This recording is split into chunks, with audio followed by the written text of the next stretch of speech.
네, 같이 한번 들어가 보도록 하겠습니다. 1번에서 3번 지문 한번 펴볼까요? 네, 1번에서 3번 지문 개인적으로는 굉장히 평가원스럽다고 생각합니다. 아마 1번 문제 풀 때 시간 오래 걸린 친구들이 있었을 거예요. 1번 아니지, 2번 아니지, 3번 아니지, 4번 아니지, 5번 아니지, 뭐야 답이 뭐지? 약간 이렇게 문제를 풀었던 친구들이 분명히 꽤나 있었을 거고, 그리고 나 왜 독서란부터 막히지? 이런 생각했던 친구들이 있었을 겁니다. 혹은 나 왜 1번에 틀렸지? 와 1번부터 틀리다니? 이런 생각했던 친구들 분명히 있었을 겁니다. 1번에서 3번 옆에다가 쓰세요. 범주화. 최근 평가원의 굉장히 큰 트렌드입니다. 최근 평가원은 독서법 지문을 범주화시켜서 많이 출제합니다. 제가 이 생각을 언제 했냐면 2단락 읽을 때 했거든요. 2단락 가볼게요. 동기 총 3개 나와 있지 않니? 무슨 동기 나와 있어 얘들아? 무동기랑 내재 외재 나와 있지. 근데 의미상으로 재구성해볼까? 제일 의지가 없는 건 뭐야? 무동기. 그 다음은 뭐야? 외재. 그 다음 뭐야? 내재. 순서 바뀌어 있는 것도 최근 평가원의 트렌드고요. 그리고 범주화되는 거. 그리고 또 그 밑에 뭐가 붙었어. 그리고 범주화라고 아까 써놓은 부분 기억나시죠? 네. 범주화 옆에다가 땡땡 해놓을까요? 기준 찾기. 범주화는 항상 어디에서 파생되는지 그 기준이 아주 중요하거든요. 여러분이 그렇게 읽었더라면 1번 문제 2번 선지 아주 쉽게 지울 수 있었을 겁니다. 1번에 2번 선지 심리 욕구를 유형화한 게 아니라 동기의 유형을 유형화한 거니까요. 넘어가도 되겠죠? 네, 뒷장 넘겨주세요. 4번에서 9번 세트. 개인적으로 4번에서 9번 지문, 이제 이 세 지문은 지금부터 한 놈씩 뜯어보도록 하겠습니다. 4번에서 9번 지문 나 궁금하다. 얘들아 일로 와봐. 괜찮았어? 좀 어려웠어? 그래? 가가 어려워서 나가 어려웠어?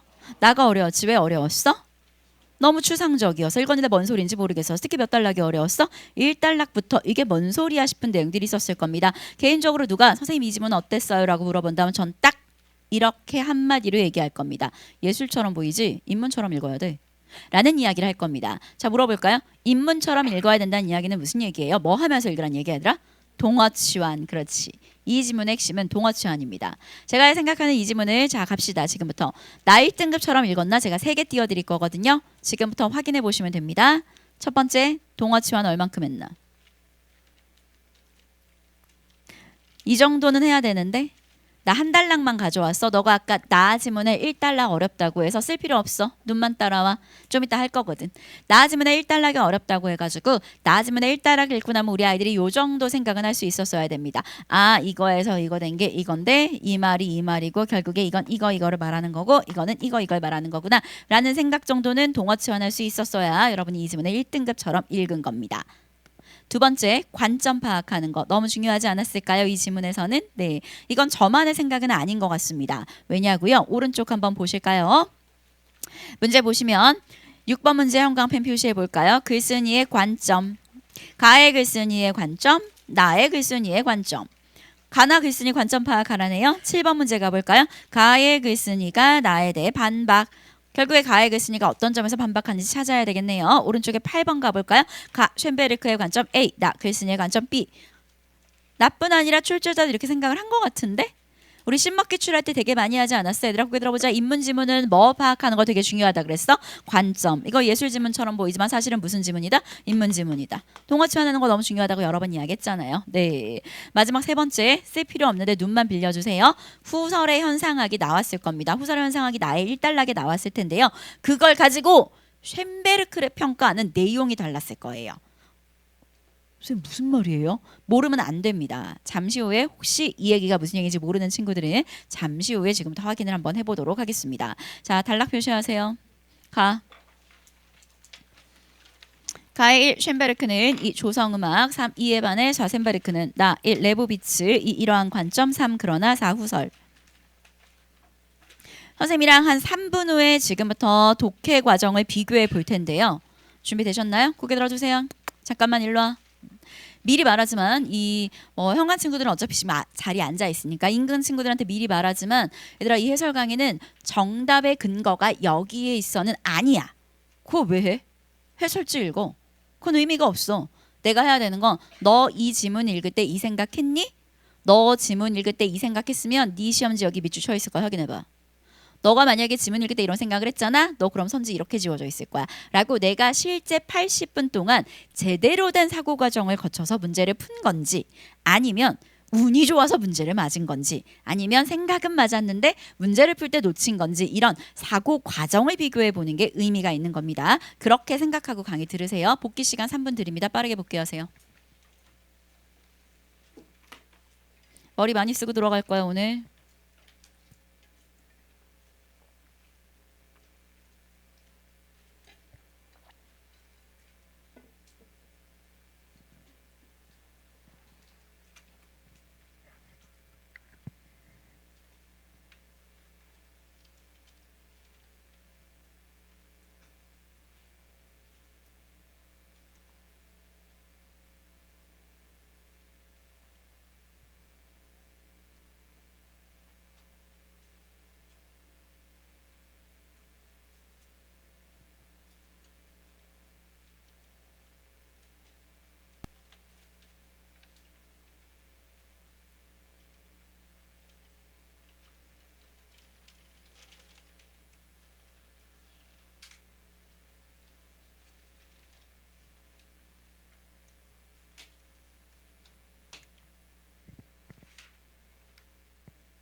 일 분 있다 비교합니다.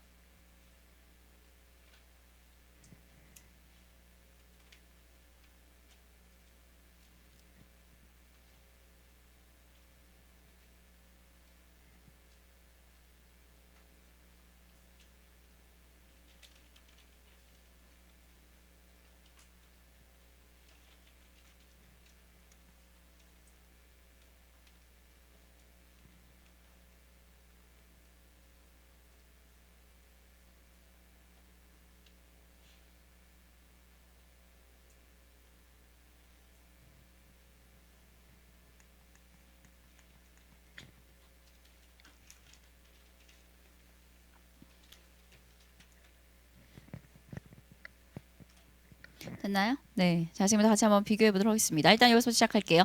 자, 일로 와. 나 이 질문 아까 중요한 거 세 가 말하지 않았어? 첫 번째 뭐 하면서 읽는 거 되게 중요하다 그랬어? 동어치 하면서 읽는 거 중요하다 그랬고 두 번째 뭐 파악하는 거 되게 중요하다 그랬지? 관점 나 궁금해. 가의 관점 몇 개 나와? 3개지. 왜 3개야? 일단 첫 번째는 조성음악이 중요하다는 관점, 두 번째는 쇤베르크가 좋다는 관점, 그리고 중요한 첫 번째는 쇤베르크에 대한 평가.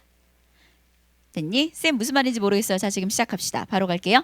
쇤베르크는 현대 음악이 난해하다는 인상을 만든 대표적인 작곡가다. 아, 그럼 현대 음악이 난해하다라는 인상을 만든 게 결국에 누구다라는 관점이 나와 있는 거야? 쇤베르크다라는 생각을 하고 있는 거야. 그러면서 뭐라고 이야기하냐면 전통적인 조성 음악이 어머 얘들아 전통적인 한번 동그라미 쳐볼까? 너 이 생각 다 하지 않았어? 아, 이걸 보자마자 우리 아이들이 해야 되는 생각 말해줘. 전통적인 조성음악이 있으니까 이거랑 뭐 되는 음악 나오겠구나. 대조되는 음악 나오겠구나. 그래서 아마 가는 좀 수월하게 읽었을 거야. 전통적인 조성음악은 특정 조성을 바탕으로 화음을 전개하는 그런 거였는데 얘는 그러지 않은 범조성을 지향했대요. 여기까지 되시겠죠? 자, 그래서 우리 아이들이 이 시작을 할 때 1단락에서 전통적인 조성음악? 그럼 반대되는 거 나오겠네. 그래서 2단락을 읽었지? 조성음악의 음계는 하면서 나올 때 이거랑 반대되는 맞아 역시 3단락 이에 반해 쇤베르크의 음악에는 역시 내가 예상한 대로 글이 전개되고 있구나 라는 생각은 할 수 있었어야 1등급처럼 읽은 거고요. 자, 현관펜 꺼내 봅시다. 여러분의 밑줄과 비교해 볼게요. 2단락 첫째 줄 표시합시다. 으뜸음을 중심으로 한 엄격한 위계질서. 여기 밑줄 쳐 있죠? 아, 좋습니다. 그럼 그거에 반대되는 이건 전통적인 조성 음악이니까 그거에 반대되는 3단락 쇤베르크 첫째 줄에 표시하면 되겠네요. 으뜸음 중심의 위계질서가 해체. 어떻게 돼 있나요? 네, 똑같으면 참 좋겠네요. 또 갑시다. 2단락에 하나, 둘, 셋, 넷째 줄에 장이도나 단이도라는 일정한 규칙. 아, 얘는 장이도나 아니면 단이도 두 개 중에 하나여야 되나 봐. 자, 그런데 쇤베르크는 어떤지 가볼까? 밑주신 A 밑으로 하나, 둘, 셋, 넷, 다섯, 여섯째 줄인가요? 현관펜 표시해 볼까요? 장조와 단조가 공존. 어머, 아까는 장조 나 단조였는데 이번에는 장조와 단조가 공존하네요. 왜? 그 위에 줄 표시하면 되겠네. 조성의 경계가 모호. 여러분들 이렇게 읽으셨나요? 네, 좋습니다. 실제로 우리 아이들이 이런 생각을 하면서 읽었는지 이렇기 때문에 이 지문은 여기까지는 너무 쉬운 거죠. 네, 고개 들어주시면 지금 제가 말씀드린 내용은 더 이상 읽어드릴 필요도 없을 것 같아요. 조성음악은 엄격한 위계질서가 존재하고 일정한 규칙을 따르고 그리고 그 규칙이 으뜸, 버금, 딸림 이렇게 다 마무리되는 그런 것들이 다 어떻게 정해져 있다 얘들아? 미리 정해져 있었어. 자, 그런데 3단락은 어떤지 가보자. 이에 반해서 여기서 이제 이런 게 해체돼. 그래서 모든 게 지위를 부여받는 거죠. 그래서 현관판 하나만 더 표시하면 되겠네. 1단락 마지막에 미리 정해져 있었는데요. 2단락에서는 어떻게 되는지 가볼까요? 2단락에 여기 몇째 줄이니 자유롭게가 2단락의 셋째 줄 끝에 나와 있죠. 자유롭게 배열. 이렇게까지 차이점 찾을 수 있었으면 2단락 셋째 줄 끝에 나와 있죠.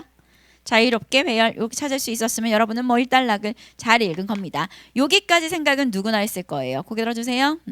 이 생각은 한 2, 3등급 친구들이면 누구나 했어. 자, 지금부터 이제 1등급처럼 읽자. 갑시다. 이 문장이 이제 1등급 등급을 가르는 문장이었네요. 갑시다. 그러나 쇤베르크의 의도는 그럼 지금부터 쇤베르크의 의도가 나오네. 쇤베르크의 의도는 화음을 자연의 섭리처럼 받아들이는 조성음악의 관습에서 벗어나. 자, 이제 읽어. 사전에부터 읽읍시다. 아까 생각 못했으면 지금 하세요. 갑니다. 읽어주세요. 시작.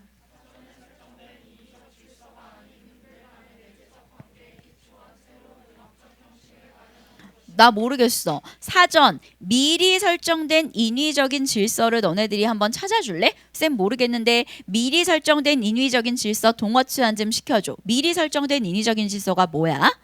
그렇지. 2단락에 있는 뭐였어 얘들아? 으뜸음 중심의 위계질서라든지 아니면 또 2단락에 나와 있었던 뭐였어? 장이도나 단이도라든지 2단락에 나와 있었던 뭐였어? 미리 정한 거 이런 것들이 인위적인 질서인가? 왜? 먼저 정했으니까 미리 정했으니까. 여기까지 이해되겠어? 우리 아이들이 사전에 설정된 인위적인 질서라는 말을 아까 2단락에서 얘기했던 그런 위계질서 말하는 거구나 하고 2단락이랑 획일적으로 읽을 수 있었어야 1등급입니다. 한 번 더 갑니다. 그럼 그게 아니라 쇤베르크의 의도니까 나오네. 쇤베르크는 뭐였냐면 음들 간의 내재적인 관계에 기초한 새로운 형식을 마련하는 거였대. 나 궁금하니까 저 음들 간의 내재적 관계도 동어치환시켜. 시작.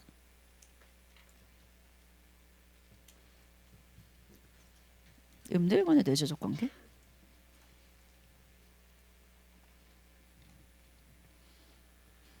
찾았어? 나 궁금해. 몇 단락에 나와 있어? 4단락. 그렇지. 쌤 4단락이요? 예. 현관펜 한번 꺼내볼까요? 우리 아이들이 글을 잘 읽었더라면 밑줄 친 B의 밑에 줄에 현관펜 표시할까요? 음들 사이의 관계가 유사성을 공유하며 반복. 여기에 반드시 밑줄이 쳐 있어야 할 겁니다. 그리고 여러분이 거기 밑줄이 쳐 있잖아요. 뒷장 넘겨볼까요? 8번 문제에서 답을 2번이라고 고르지 않았을 거예요. 8번에 2번 선지 옆에다가 쓸까요? 잔상독해. 8번에 2번을 골랐던 친구들은 아마 잔상독해 때문에 골랐을 가능성 높습니다. 무슨 얘기인지는 잠시 후에 문제풀이할 때 설명할 거고요. 저희는 지문으로 돌아와서 이 부분 가보도록 하겠습니다. 여기서부터 할게요. 고개 들어요. 야, 일로 와봐. 내가 지금 내재적인 관계에 기초한 새로운 음악적 형식을 이야기했잖아. 근데 너무 재밌다? 내가 이거 찾아봐 라고 했을 때 우리 애들이 어디를 찾았냐면 여기 3단락을 읽고 있었던 친구들이 있어.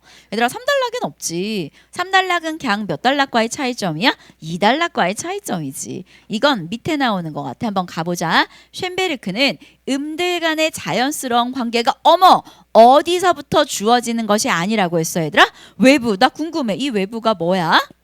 그치. 위계질서, 인위적인 질서 그런 거 얘기하는 거잖아. 바깥에서 미리 정한 으뜸음이 중요해 라는 그런 거에서 오는 게 아니라 곡 전체의 유기적인 통일성을 통해 형성되는 거라고 봤대. 그럼 이 유기적인 통일성은 무엇을 통해 생겨?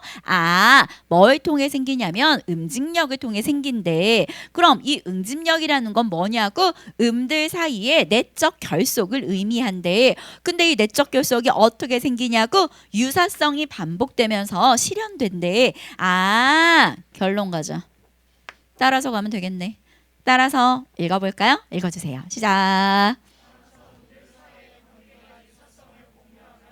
지금 한 말 다 나왔잖아. 따라서 어머 정리해주네.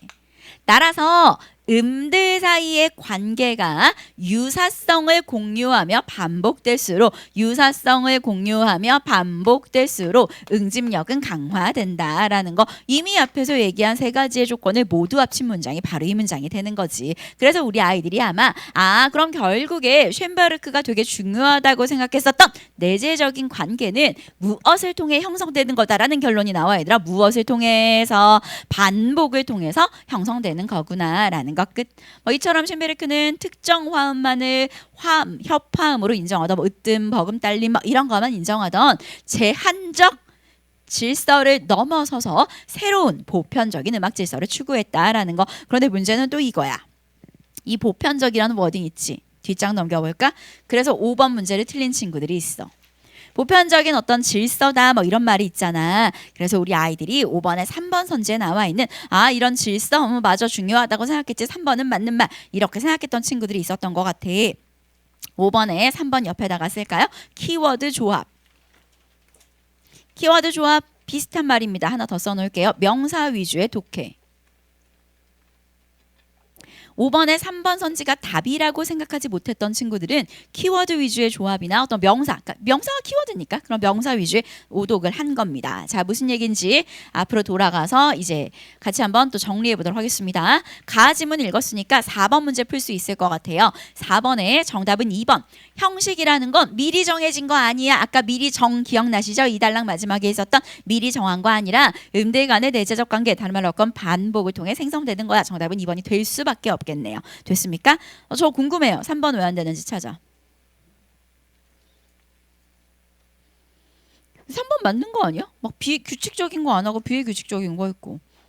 나는 해요. 맞는 거 같은데? 나 3번 왜 틀렸는지 모르겠는데? 얘들아 3번 선지 틀린 이유 말해줄래? 어디 X 쳐야 되게? 그렇지. 만들고자 X 쳐야지.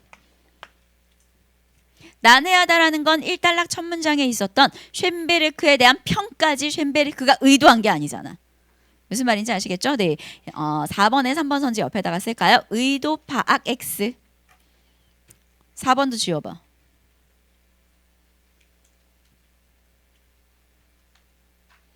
됐어? 응? 나 궁금해. 어디 X 쳐야 돼? 무질서를 추구해 X 쳐야지. 난해하다라는 평가를 받았던 거지 이 사람이 무질서를 추구한 거 아니죠. 왜 이 사람은 심지어 맨 마지막 보편적 질서로 확립했으니까요. 끝. 보편적 질서를 추구했으니까요. 끝. 넘어가도 되겠죠? 네. 3, 4번 선지. 저는 개인적으로 2번 선지, 3번 선지 바뀌었으면 더 많이 틀렸을 거라고 생각합니다. 이렇게 가져가시면 가는 끝. 가는 괜찮았어요. 문제는 나입니다. 자, 지금부터 선생님이랑 나를 같이 한번 읽어보도록 할게요. 어머, 나의 첫 문장을 읽었을 때 우리 아이들이 이런 생각을 했으면 좋겠습니다. 첫 문장 한번 읽어보겠습니다. 읽어주세요. 시작.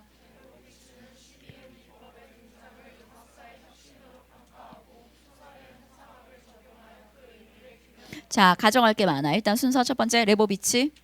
사람 이름 나왔지? 사람은 중요하지 않아. 이 사람이 뭘만 했는지가 중요하겠죠. 자, 궁금합니다. 레보비치는 뭐의 등장을이라고 했어, 얘들아? 12형 기법의 등장이라고 했어. 나 궁금하다. 12형 기법의 등장 동어치환 좀 시켜줄래? 12형 기법의 등장 누구라고 동어치환 시켜야 되게? 쉔베르크. 그렇지. 그것을 음악사에 뭐로 평가했다고 했어, 얘들아? 혁신. 그럼 쉔베르크를 뭐한 아이야? 인정하네. 끝. 넌 첫 문장을 읽자마자 그럼 레보비치는 쉔베르크를 인정한 애구나. 고개 들어. 그게 가나를 연결지으면서 읽는 거야. 무슨 말인지 아시겠죠? 네. 그 다음 평가하 뭐라고 되어 있어? 고. 그럼 뒤에도 같은 맥락이 이어지겠네. 후설이라는 사람의 현상학이라는 학문을 적용해서 그 의미를 규명했대. 잠깐만 일로 와. 규명 진짜 많이 나오는 선지야. 평가는 벌써 3번이나 출제했어. 저 단어. 그 의미를 밝히려고 했대요. 그럼 궁금하다. 나 후설의 현상학이 뭔지는 모르겠는데 결론은 알 것 같아. 결론 말해줄래? 후설의 현상학이 뭔지는 모르겠는데 이걸 가져온 결론은 결국에 뭐 하기 위해 가져온 거야? 그렇지. 쉔베르크를 뭐 하기 위해서? 인정하려고. 끝. 이렇게 읽어야 돼. 그럼 후설의 현상학이 뭔 소린지는 잘 모르겠지만 저 아이는 결론적으로 뭔가 약간 쉔베르크가 맞다 이런 얘기를 하기 위해 끌어온 놈이구나. 그래서 후설 이야기를 해주죠. 후설에 따르면 우리의 일상적인 경험은 의식의 지향성을 통해 구성되는 현상이다. 아, 뭔 소리인지 잘 모르겠는데 한마디로 바꿔보자. 결국에 뭐는 뭐다라고 할 수 있어요. 주어 서술어만 찾아줘. 선생님은 글이 너무 어려우면 그냥 주어 서술어를 읽거든. 주어 서술어 말해봐. 뭐는? 경험은 뭐다? 현상이다. 아, 후설이라는 사람이 어떤 말을 했는지는 잘 모르겠는데 이 사람은 무슨 말을 했냐면 우리의 경험은 이꼴 뭐다라는 말을 했어? 현상. 그래서 후설의 현상학인가 봐. 오케이? 자, 예를 들어서 또 갑시다. 음악적 뭐는이라고 되어 있어? 경험, 수식어가 붙어 있지만 결국에 뭐는? 경험은 소리라는 물리적 파동에 대한 지각이 아니라 아, 그럼 경험은 지각이 아니라 뒤에 안 읽어도 알아야 돼. 너네들이 다시 말해줄래? 나 지웠어 일부러. 지각이 아니라 결국 뭐다라는 말을 하는 거야? 현상이다. 그래서 읽어봤더니 소리의 패턴을 의식하는 의식의 지향성을 매개로 하는 이라는 말이 뭔지는 몰라도 결론은 알겠네. 뭐다 얘들아? 현상이다. 아, 결국에 후설은 경험은 지각이 아니라 현상이다라는 말을 할 건가 봐. 자, 지금부터는 시간 잠깐 드립니다. 동어치환 시작하세요. 시작. 1단락에 저 두 문장 동어치환 한번 시작해 보도록 하겠습니다.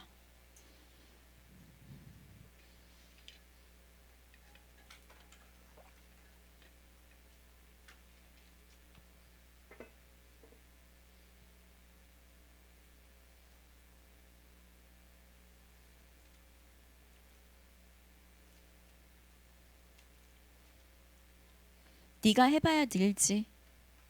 내가 해주는 거 받아쓰기해서 뭐 하겠니? 다시 안 나올 텐데. 머리 써. 머린 쓰면 좋아져.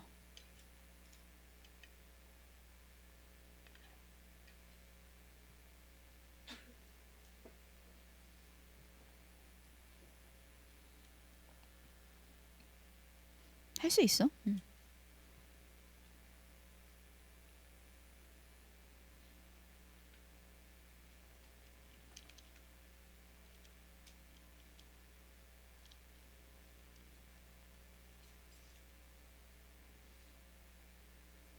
갈까? 가자. 거기 들어보자. 조금 말이 어려운데 우리 아이들이 아마 이 글이 어려웠던 이유는 나의 1단락부터 빌드업이 제대로 안 됐었기 때문일 겁니다. 자, 지금부터 우리가 이제 시간이 있으니까 한번 찬찬히 가보도록 할게요. 슬래시 뒷문장 후설음부터 읽어봅시다. 읽어주세요. 시작.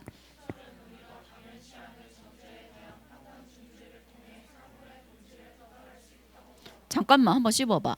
일단 뭐가 필요해? 당연시하는 뭐가 필요해?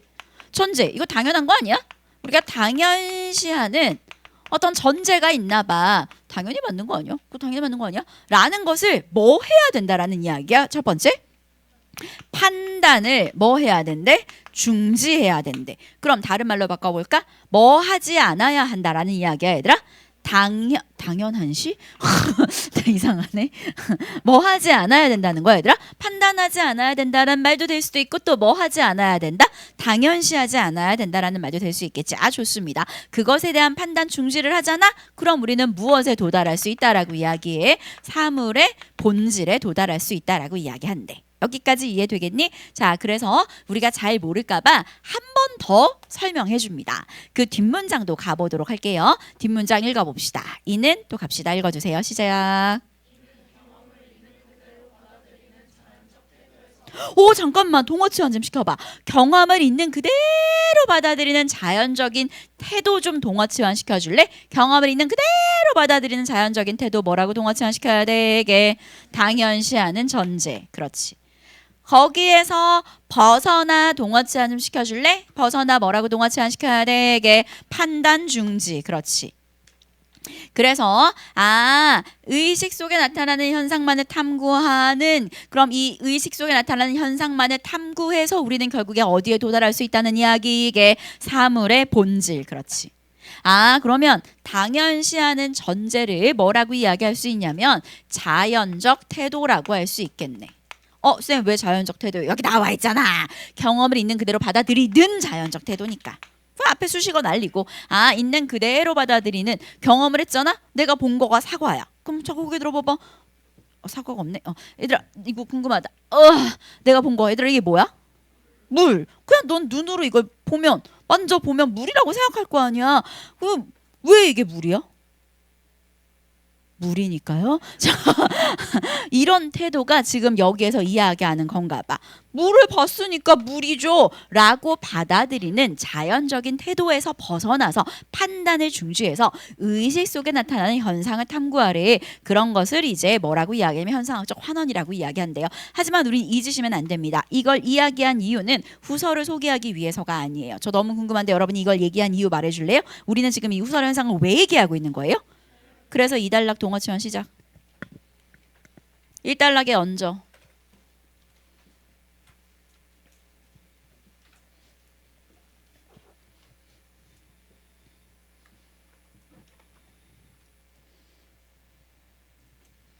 할 수 있어.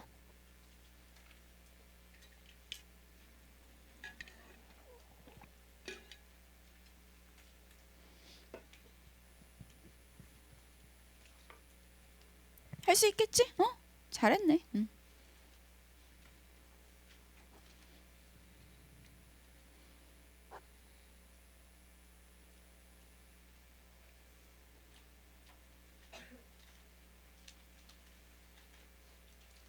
됐어?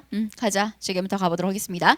이러한 관점에서 레보비치는 잊지 않으셨죠? 우리 1단락의 처음 시작입니다. 레보비치는 쇤베르크가 조성음악의 화음을 특정한 지향적 체계가 만들어낸 인위적인 현상으로 간주했대요. 그리고 12형 기법을 통해 음악의 본질을 다가섰대요. 자, 그럼 이제 동어치원을 시작해 봅시다. 얘들아, 나 궁금한데 조성음악의 화음을 특정한 체계가 만들어낸 인위적인 현상 뭐라고 동어치원 시켜야 되게?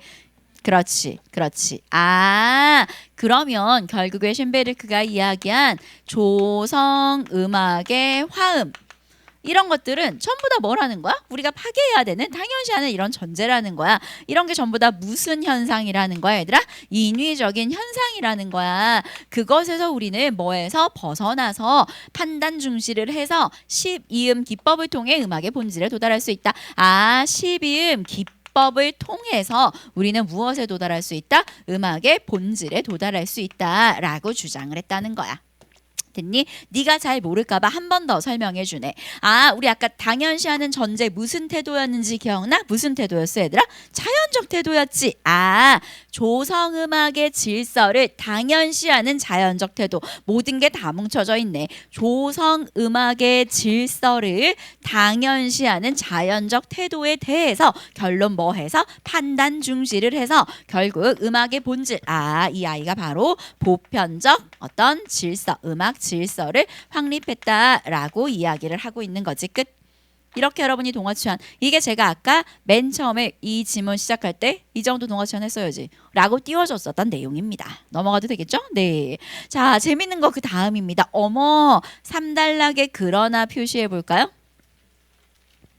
자, 우리 아이들이 어떤 생각을 하면서 읽었는지 3단락의 첫 문장 읽어봅시다. 읽어주세요. 시작.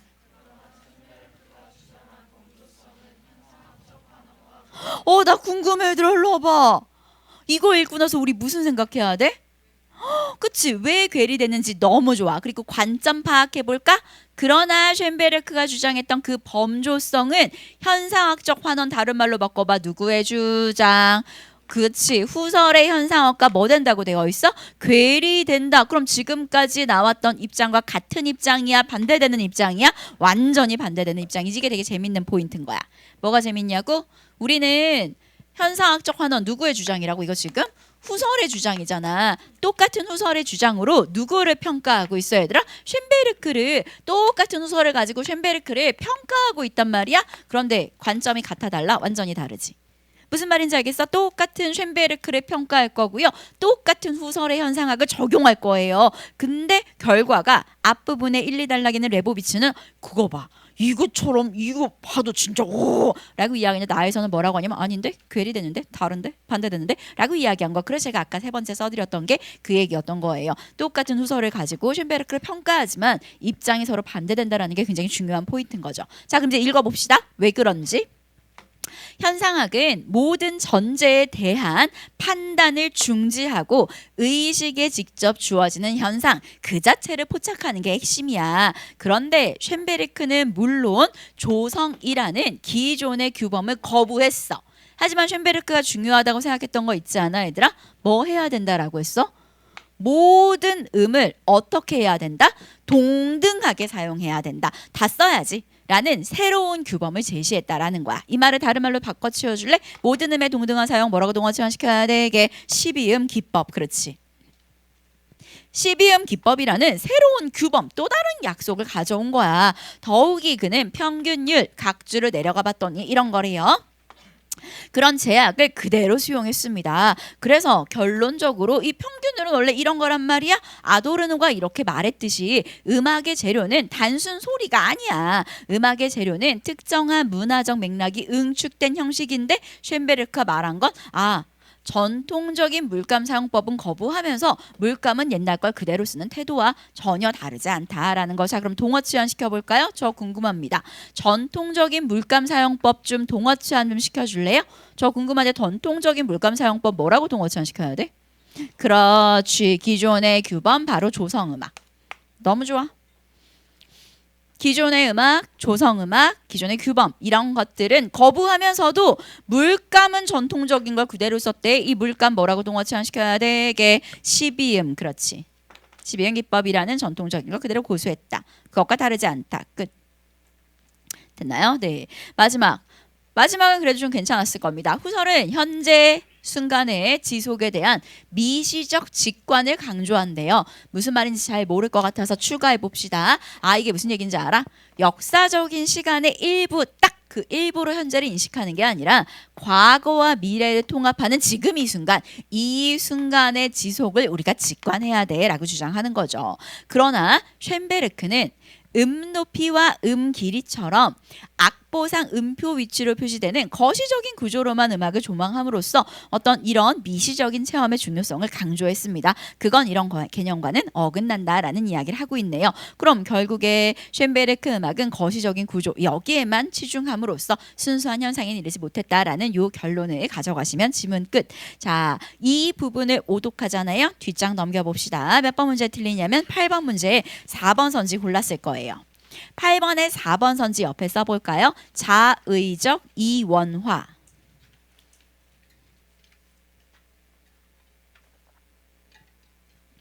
쌤 무슨 얘기인지 모르겠어요. 지금부터 같이 한번 이제 시작해 보도록 하겠습니다. 나머지 이제 문제 풀어봅시다. 5번 현상학적 자녀에 대한 설명으로 적절하지 않은 것은 이라고 되어 있네요.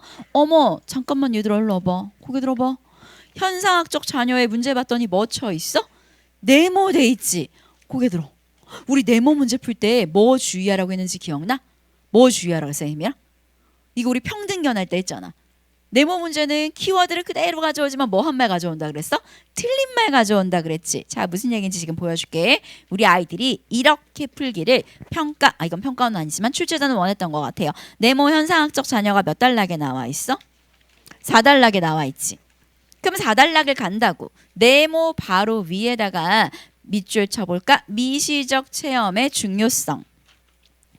네모 바로 위에 보면 뭔가 미시적인 체험의 중요성 이런 말들이 나와 있을 거예요. 그리고 현상학적 관여라는 말에서 굉장히 중요한 게 뭐냐면 뭔가 의식이다, 의식의 뭐다 이런 말들이 계속 나와 있잖아. 그리고 눈을 그대로 올려가 볼까? 이건 밑줄 칠 필요는 없어. 눈을 그대로 올라가 보면 오른쪽 다단 둘째 줄에 무슨 질서를 확립했다라는 말이 나와 있어? 보편적 질서 이런 걸 확립했다 이런 말이 있잖아. 그러니까 뒷장 넘겨서 5번에 3번 선지가 적절해 보였던 거야.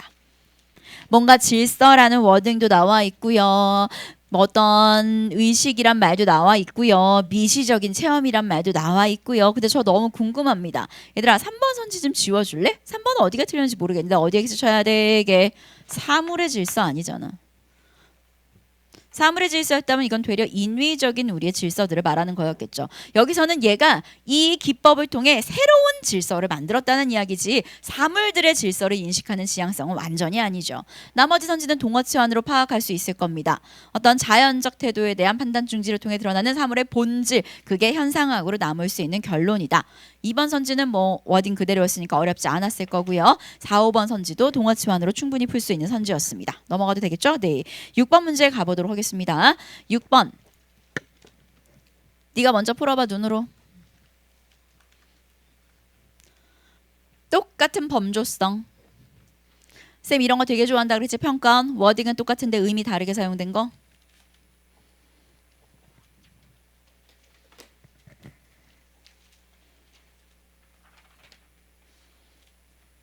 됐나요? 네, 가봅시다. 아, 기억의 범조성은 가의 1단락에 있었을 겁니다. 가의 1단락, 쇤베르크는 특정 조성에 얽매이지 않는 범조성을 지향했대요. 아, 여기서 말하는 특정 조성은 다른 말로 바꾸면 전통적인 조성음악에 얽매이지 않았다는 뜻이네요. 그럼 고개 들어볼까요? 전통적인 거에 얽매이지 않았대. 자, 그럼 이제 1번 지어봐봐. 1번 어디 X 쳐야 되게? 으뜸음이 주관하는 그런 범조성 아니잖아. 이거에서 벗어난 거지. 2번 지어봐봐. 어디 X 쳐야 되게? 전통을 개성한 거 아니지. 전통을 벗어난 거죠. 3번 선지 편협한 질서. 다른 말로 동어치환 시켜줄래? 여기서 말하는 편협한 질서가 뭐에 해당되는 거게? 조성음악 제한된 질서겠죠. 그 제한된 질서를 넘어서는 새로운 뭐를 만들었다 그랬어? 보편적인 질서를 만들었다라고 했으니까 앞부분 맞네요. 니은도 갑시다. 오른쪽에 3단락. 그러나 쇤베르크가 주장한 범조성은 아우 그와 괴리돼. 왜? 얘는 뭐를 제시했기 때문에? 새로운 규범을 제시했기 때문에. 다른 말로 동어치환시키면 인위적인 질서를 너는 벗어났다라고 이야기했지만 네가 만든 건 그걸 대체하는 새로운 인위적 질서야. 정답은 3번. 끝. 넘어가도 되겠죠? 네. 7번 문제 또 같이 한번 가보도록 하겠습니다. 가의 글쓴이가 나의 디귿 먼저 풀어보세요. 30초 후에 또 확인합니다.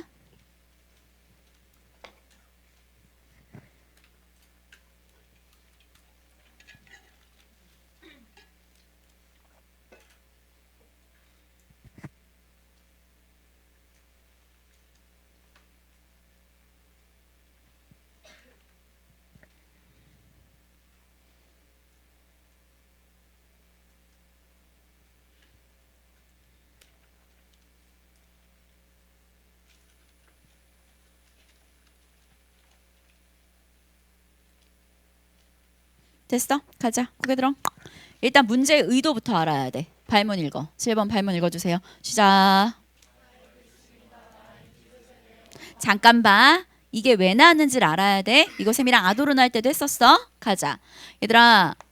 일단 이 지문은 가가 있었고 나가 있었던 것 같아. 근데 읽어보니까 누가 누구를 비판하는 입장이었어? 나가 가를 비판하는 입장이었지. 여기까지 되겠어? 그럼 이 글이 완결성 있게 예뻐볼까? 누구도 누구를 비판해야 이 글은 예쁜 글이 되는 거야? 가도 나에 대해 뭐 해야지? 반박해야 예쁜 글이 되겠지. 여기까지 되겠니? 자, 그러면 뭐라고 반박했는지 가볼게. 아까 뭐라고 했는지 가봐. 앞장에 디귿에서 뭐라고 했어? 뭐는 거부하면서 전통적인 물감 사용법 거부한 건 나도 인정. 하지만 네가 뭐 하지 않다. 뭐를 그대로 고수했다 그랬어? 물감은 너 그대로 전통적인 거 고수했잖아. 그럼 고개 들어보자. 우리 반박해보자. 뭐라고 반박해야 돼? 내가 고수한 물감은 뭐가 아닌데? 전통적인 게 아닌걸? 이라고 이야기하면 될 것 같아. 여기까지 이해되겠니? 자, 그러면 1번 선지. 전통적인 물감 사용법 그 자체를 거부한 것은 아닙니다. 절대 답이 될 수가 없겠죠. 그럼 이 얘기는 결국에 자기가 뭐를 썼다는 이야기니까 전통적인 물감 사용법을 썼다는 이야기니까 완전히 골로 가는 선지네요. 1번 틀린 말. 2번 선지. 너는 내 12운 기법을 전통적인 물감이라고 표현했지만 이건 평균율의 12운과 배열 방식이 다르다는 점에서 동일한 물감이 될 수 없어. 정답은 2번이겠네요. 저 궁금해요. 3번 선지 고를 수 있거든? 왜 골랐냐면 동일한 물감을 뭐 너는 나한테 물감이 동일하다라고 욕했지만 동일한 물감이 고수하는 건 문제가 아니야. 선생님 3번 답 안 돼요? 나 3번 궁금해. 3번은 왜 안 돼? 3번 왜 안 돼? 난 사실 여기서 X 칠 수 있다고 생각해. 예측되지 않는다. X 쳐볼래? 왜 예측되지 예측되지 않는다는 왜 틀렸을까? 4단락 가봐. 아까 4단락에서 우리는 기억하시나요? 4단락에서 우리가 하나의 음악으로 만들 수 있었던 이유 한번 말해줘. 뭐 되면서? 유사성이 뭐 되면서? 반복되면서. 그렇지. 그러니까 예측하지 않는다는 점에서 라는 말도 틀렸고요. 물론 뒤에도 동일한 물감을 고수하는 것이 문제가 아닙니다. 라는 말도 사실은 틀렸죠. 왜 우리는 동일한 물감이 아닌데? 라고 말해야 좋은 반박이 될 테니까요. 4번 선지는 그럼 맞는 거 아니야? 앞에가 어쨌든 이런 점에서 이거 가의 입장이잖아. 나 궁금해. 4번 선지는 왜 틀렸는지 모르겠는데 앞에가 가의 입장인데 4번 선지는 왜 틀렸어? 동일한 물감으로도 우리는 지금 물감이 동일하지 않다라고 얘기해야 좋은 반박이 될 테니까요. 됐습니까? 아, 이렇게까지 지우니까 알겠네요. 문제 위에다가 써볼까요? 어떤 점을 반박하는지, 어떤 점을 비판하는지, 어떤 점을 비판하는지 어떻게 반박해야 될지를 먼저 생각해보고 저는 접근하는 거 추천드립니다. 됐나요? 네, 어떤 점을 반박하는지 뭐 어떤 점을 비판하는지 이런 거 먼저 생각해 보시는 거 저는 추천드리고요. 마지막 문제입니다. 8번 문제 보기 독해 시작하세요. 여러분의 보기 독해와 저의 보기 독해가 이제는 일치하면 좋겠네요.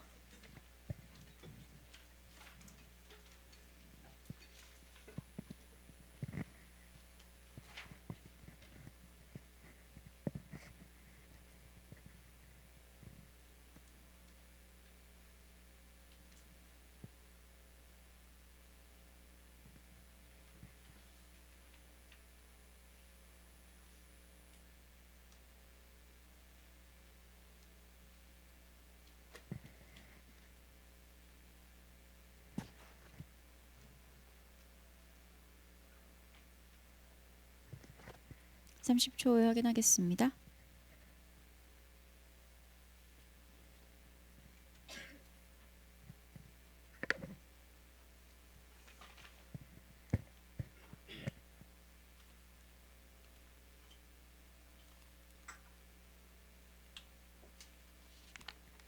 됐어?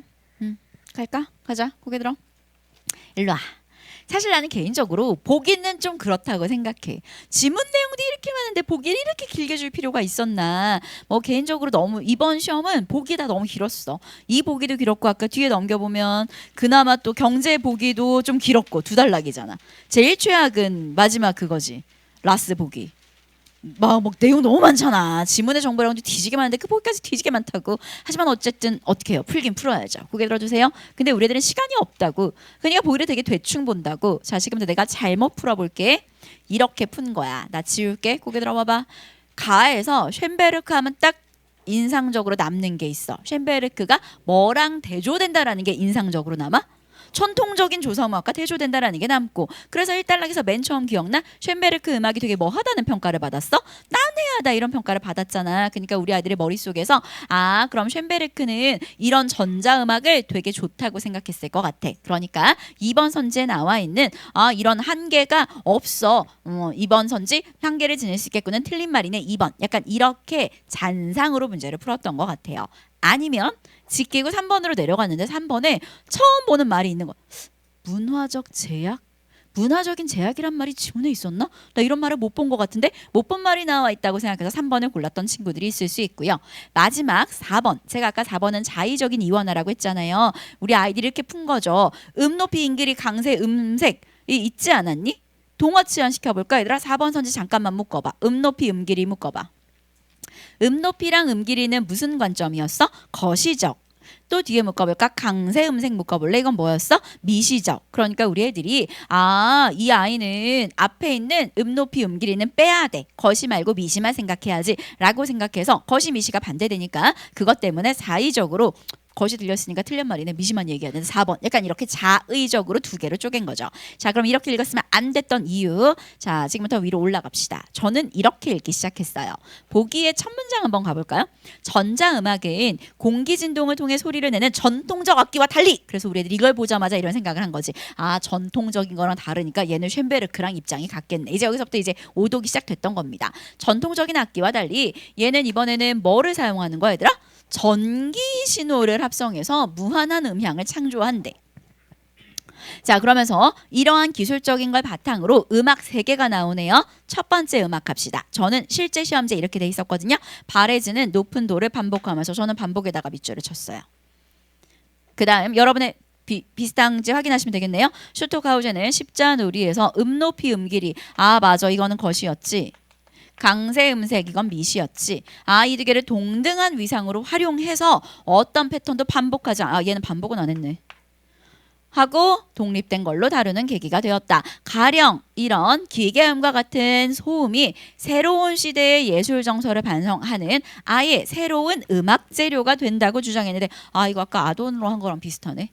그런 음악적 맥락이 응축된 그런 얘기랑 비슷하네. 이런 것을 넘어서 이런 것으로 이어졌다라는 것 끝. 제가 저 궁금한데 제 머릿속에 들어와 볼까요? 내가 이건 반복인데 이건 반복하지 않았으니까 차이점이니까 밑줄을 친 것 같기도 하고요. 제 머릿속에는 이 밑줄이 중요하다는 생각을 했을 것 같아요. 왜요? 쉔베르크가 이건 뭐 했겠어? 인정. 근데 이건 인정했어? 안 인정했어? 안 했어. 왜? 내적 결속력이 없으니까. 끝. 저는 보기를 이렇게 읽었거든요. 자, 이렇게 하고 선지를 갑시다. 1번 선지 쉬우니까 패스. 2번 선지 내려갑니다. 개별 음을 독립된 음향으로 다루는 십자놀이. 십자놀이 아까 반복 안 했네. 그럼 음들 간의 내적 결속을 고려하지 않는다. 음들 간의 내적 결속 묶어볼까요? 동어치환 시켜주세요. 음들의 내적 결속은 무엇을 통해 형성되는 거였어? 쌤 궁금한데 뭐를 통해 형성되는 거였게? 반복을 통해 형성되는 거였지. 응집력. 기억나시죠? 그래서 반복을 안 하니까 당연히 저해되는 한계를 지닐 수 있겠군. 2번 선지 이제 맞는 말이네요. 오케이. 3번 선지 내려갑니다. 기존 음악의 문화적 제약, 아까 이야기했었던 아도르노의 입장을 가져왔더라면 3번 선지 지울 수 있었을 겁니다. 패스. 4번 선지 내려갈까요? 4번 선지는 선생님이랑 앞에 지문으로 돌아갑니다. 지문 돌아갈게요. 4단락. 거시미 씨 찾았니? 중요한 문장이 나와 있네요. 자, 쌤이랑 아까 4단락 중간에 그러나 찾으셨나요? 자, 그러나 쉔베르크는 음높이와 은 길이처럼 악보상 음표의 위치로 표시되는 거시적 구조로 만의 동그라미. 만 조망해서 미시적 체험의 중요성을 간과했대. 그럼 예뻐 볼까? 미시도 신경 쓰고 누구도 신경 써야 된다. 거시도 신경 써야 한다. 따라서 뒷장에 있는 4번 선지는 적절한 말이 되는 거죠. 이거 한두 번 나온 거 아니에요. 평가원 이거 진짜 개 많이 냈어요. 네, 마지막 5번 선지입니다. 기계음이 새로운 음악 재료가 된다라는 루솔로의 주장은 인위적인 현상으로 간주한 거겠군이라는 거. 비글쓴이의 입장에서 인위적인 현상이라는 말에다가 X 치면 되겠지. 인위적인 현상이라고 주장하지 않고 비의 글쓴이는 되려 뭐하다고 이야기하겠어? 되게 좋아. 진짜 좋아라고 이야기하겠죠. 이 사람이 인위적이라고 말한 건 이미 질서가 만들어졌고 그 질서만 따르는 게 인위적이라고 생각했을 테니까요. 따라서 이 문제의 정답은 5번입니다. 끝. 넘어가도 되겠죠? 네, 고개 들어주세요. 이 지문은 동어치환도 굉장히 중요했고요. 이쪽으로 오시면 명사만 호로록 읽으면 안 됐던 것 같아. 나는 이게 되게 재밌었거든. 봐봐. 자연. 우리는 보통 자연의 반대말이 뭐라고 생각해? 인위. 근데 이건 자연과 인위가 어떤 쪽에 있어? 같은 쪽에 있지. 자연적 여기서 말하는 건 태도고요. 인위적인 건 뭐야? 현상입니다. 근데 이제 우리 아이들이 이런 부분에서 명사 위주로 굉장히 오독하기 좋게 만들어냈었던 세트였다고 생각합니다. 정리 시간 잠깐 드리고 쉬겠습니다. 정리하세요. 네, 같이 한번 들어가 보도록 하겠습니다. 10에서 13번 지문 바로 들어가 보도록 할게요. 얘들아, 나는 개인적으로 이 지문 경제 지문이긴 한데 무슨 지문 같았어? 맞아. 선생님도 딱 이렇게 니네 나랑 생각이 똑같구나. 법지문의 형식을 따온 경제지문이라고 생각합니다. 잠깐만요. 왜 법지문 같았어? 맞아. 선생님이 법지문 같았다라고 생각했던 이유가 몇 개 있는데요. 여러분이 이 지문을 1등급처럼 읽으셨다면 첫 번째는 분화되는 개념이 파악되어 있었을 겁니다. 법지문의 가장 핵심이 이거잖아요. 이거 밑에 이거, 이거 밑에 이거. 약간 그런 거. 그 다음에 두 번째는 쌍방관계나 주체 파악하는 거 굉장히 중요한 포인트였을 겁니다. 우리 아이들이 주체를 제대로 파악하고 동어치환하지 않았으면 12번 문제 틀렸을 겁니다. 12번 문제를 놓쳤던 친구들은 아마 뭐 이런 이유들 때문이었을 것 같고요. 세 번째는 보기와 지문 동어치환 시키는 거. 제가 개인적으로 이 지문을 법지문 같았다라고 생각했던 포인트들은 첫 번째는 개념들이 좀 분화된다라는 거. 뭐에서 뭐. 그러니까 봐봐. 문법도 결국에는 나랑 문법 수업할 때 제일 먼저 하는 게 수형도 그리는 거잖아. 뭐에서 뭐 나오고 뭐에서 뭐 나오고. 그러니까 법지문은 항상 분화되는 개념의 기준점이 되게 중요하거든. 그래서 요 놈이 여기에서 파생됐구나 라는 생각을 못하면 몇 번 문제를 틀리냐면 10번 문제에서 정답이 5번이라는 생각을 못했을 거고요. 그리고 11번 문제에서 아마 오답을 골랐을 가능성이 높을 겁니다. 10번, 11번을 놓쳤던 친구들은 분화되는 개념을 파악하지 못했던 거라고 생각하시면 될 것 같고요. 그리고 또 제가 법지문이랑 되게 비슷하다라고 생각했던 이유는 무슨 사항이 되게 많이 나와 지문에? 예외 사항이 나오지. 단, 다만. 그리고 그 단, 다만은 1단락에도 나와 있었을 거고 아마 5단락, 마지막 단락에도 나와 있었을 겁니다. 그 마지막 단락의 예외 사항을 오독했기 때문에 12번의 정답을 4번이라고 고른 친구들이 있었을 거예요. 그 얘기는 잠시 후에 하도록 하겠습니다. 자, 그 다음 마지막 또 갈까요? 고개 들어주세요. 얘들아, 보기. 비문학 지문에서 보기는 종류가 총 3가지지 않았어? 첫 번째 지문과 뭐한 보기, 똑같은 보기. 두 번째 지문과 뭐한 보기, 달라, 반대되는 보기. 세 번째는 플러스 알파의 정보가 추가된 보기. 이렇게 종류가 3가지였잖아. 근데 법지문의 보기는 항상 이 3개 중에 뭐한 보기였어. 지문과 똑같은. 지금 이거 12번 똑같잖아. 그러니까 동화치환할 수 있었으면 어렵지 않았을 거라고 생각합니다. 요 지문은 안 읽어드릴게요. 왜냐하면 읽어요? 안 읽어도 되죠? 네, 지문 자체는 느꼈을 거예요. 그렇게 어려운 지문 아니었기 때문에 선생님이랑은 마지막 단락과 12번만 갑시다. 훑어볼 시간 1분 드리고 설명 시작합니다.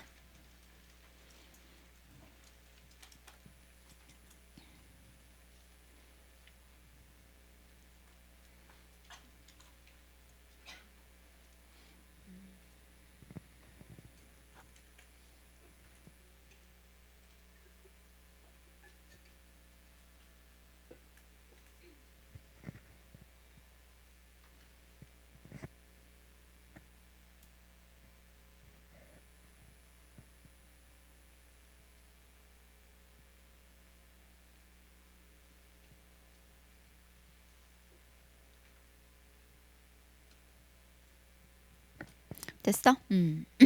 같이 한번 가보도록 할까요? 네. 일단 뭐 흐름만 호로록만 읽을게요. 지문을 다 읽어드릴 필요는 없을 것 같고요. 1단락에서는 기준이 아마 기업 청약이 기준이었을 겁니다. 기업 청약을 기준으로 해서 2개 나뉘지 않았어요? 뭐랑 뭐로 나뉘었어요, 얘들아? 공모, 사모 뭐 이렇게 나뉘었던 것 같아. 2단락에서의 기준은 공시 의무였을 겁니다. 2단락의 기준 뭐 이거 잠깐 개념 분할을 이야기해드리면 쓸 필요는 없어요. 2단락은 공시 의무에 대한 띄워줄까?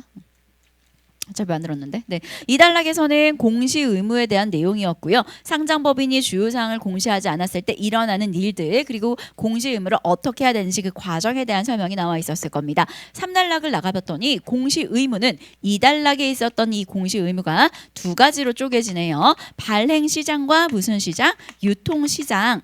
이렇게 해서 발생한대요. 발행시장에서 발생할 수도 있고요. 유통시장에서 발행할 수도 있고요. 그래서 아마 2단락 내용, 요 3단락의 내용은 그중에서 발행시장과 관련된 내용이었을 거고요. 4단락 내용은 그중에서 유통시장과 관련된 내용이었을 겁니다. 유통시장에서 또 쪼개지지 않았어요? 뭐랑 뭐로 쪼개졌어요, 얘들아? 오, 맞아. 사실 아주 엄밀히 말하면 정시와 수시와 그리고 하나 더 있지 않았어? 뭐도 있었어, 얘들아?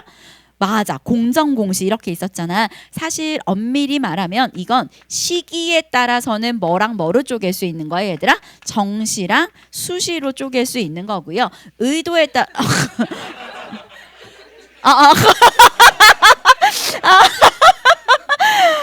이게 사람이 진짜 무서운 거야.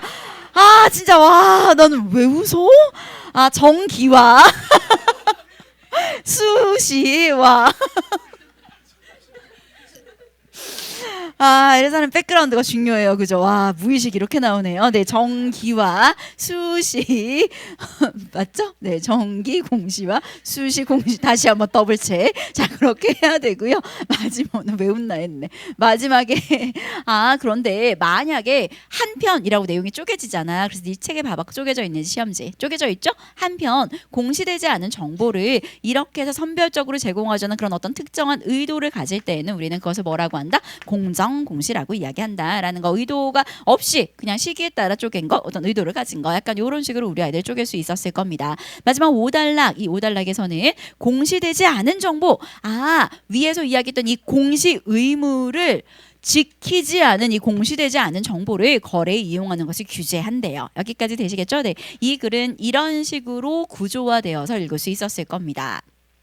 물론 이 공시 의무를 좀 더 위로 올라가 보면 공모에서 시작되겠죠. 됐습니까? 네. 대표적인 규제로는 미공개 중요 정보를 이용하는 것을 금지하는 뭐 그런 거가 있대요. 그래서 이게 뭐냐라고 물어봤더니 이런 거 매매 이용하거나 이용하게 하는 뭐 공개되지 않은 걸 막 이렇게 하는 건 하면 안 돼. 자, 재미있는 건 이거네요. 여기서부터 읽어볼까요? 이 규제 갑시다. 읽어주세요. 시작.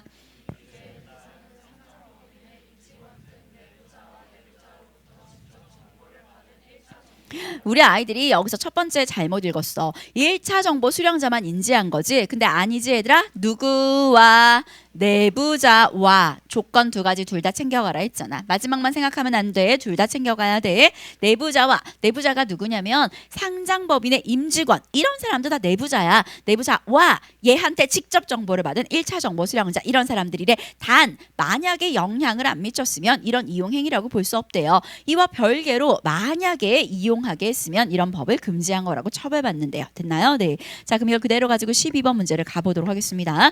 12번 문제에서 우리 아이들이 지금부터 또 잘못 읽어볼게요. 자, 우리 아이들이 이 문제를 틀렸던 이유는 뭐 여러 가지 이유가 있는데요. 12번의 2번 선지 옆에다가 쓸까요? 상황 뭉쳐서 독해. 상황을 뭉쳐서 독해했기 때문에 12번의 2번 선지 골랐던 친구 있었던 것 같습니다.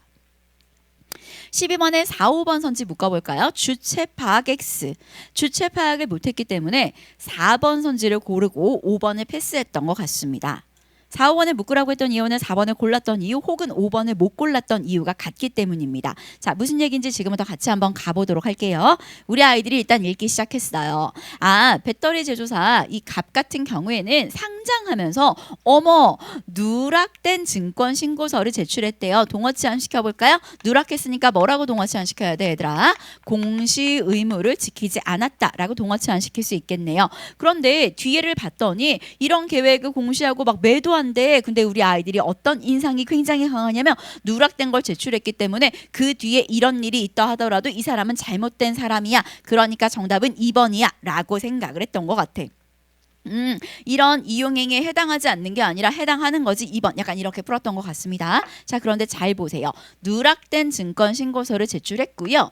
그 뒤에 24년 6월에는 새로운 계획을 공시했어요. 이 상황과 이 상황은 다르네요. 여기서의 계획은 주기적으로 매도할게 그리고 계획대로 매도를 했단 말이야. 공시를 이번에는 했고요. 계획대로 매도했기 때문에 2번 선지에 나와 있는 공시한 계획대로 이어진 거라면 이건 이거에 해당되지 않겠군이란 2번 선지는 맞는 말이 되는 거지. 근데 우리 아이들이 시작부터 공시 안 했네 라고 생각해서 이 부분을 뭉쳐 읽어서 아마 2번 선지 골랐던 친구 있는 것 같습니다. 상황 쪼개야 돼요. 또 갑시다. 밑에 같은 해 10월 A와 갑의 임원 B는 이번에 이런 사실을 알았는데 뭐 하지 않았다고 돼 있어 얘들아? 공시하지 않았대요. 자, 이제 동어 치환 시켜볼까요? 저 궁금합니다.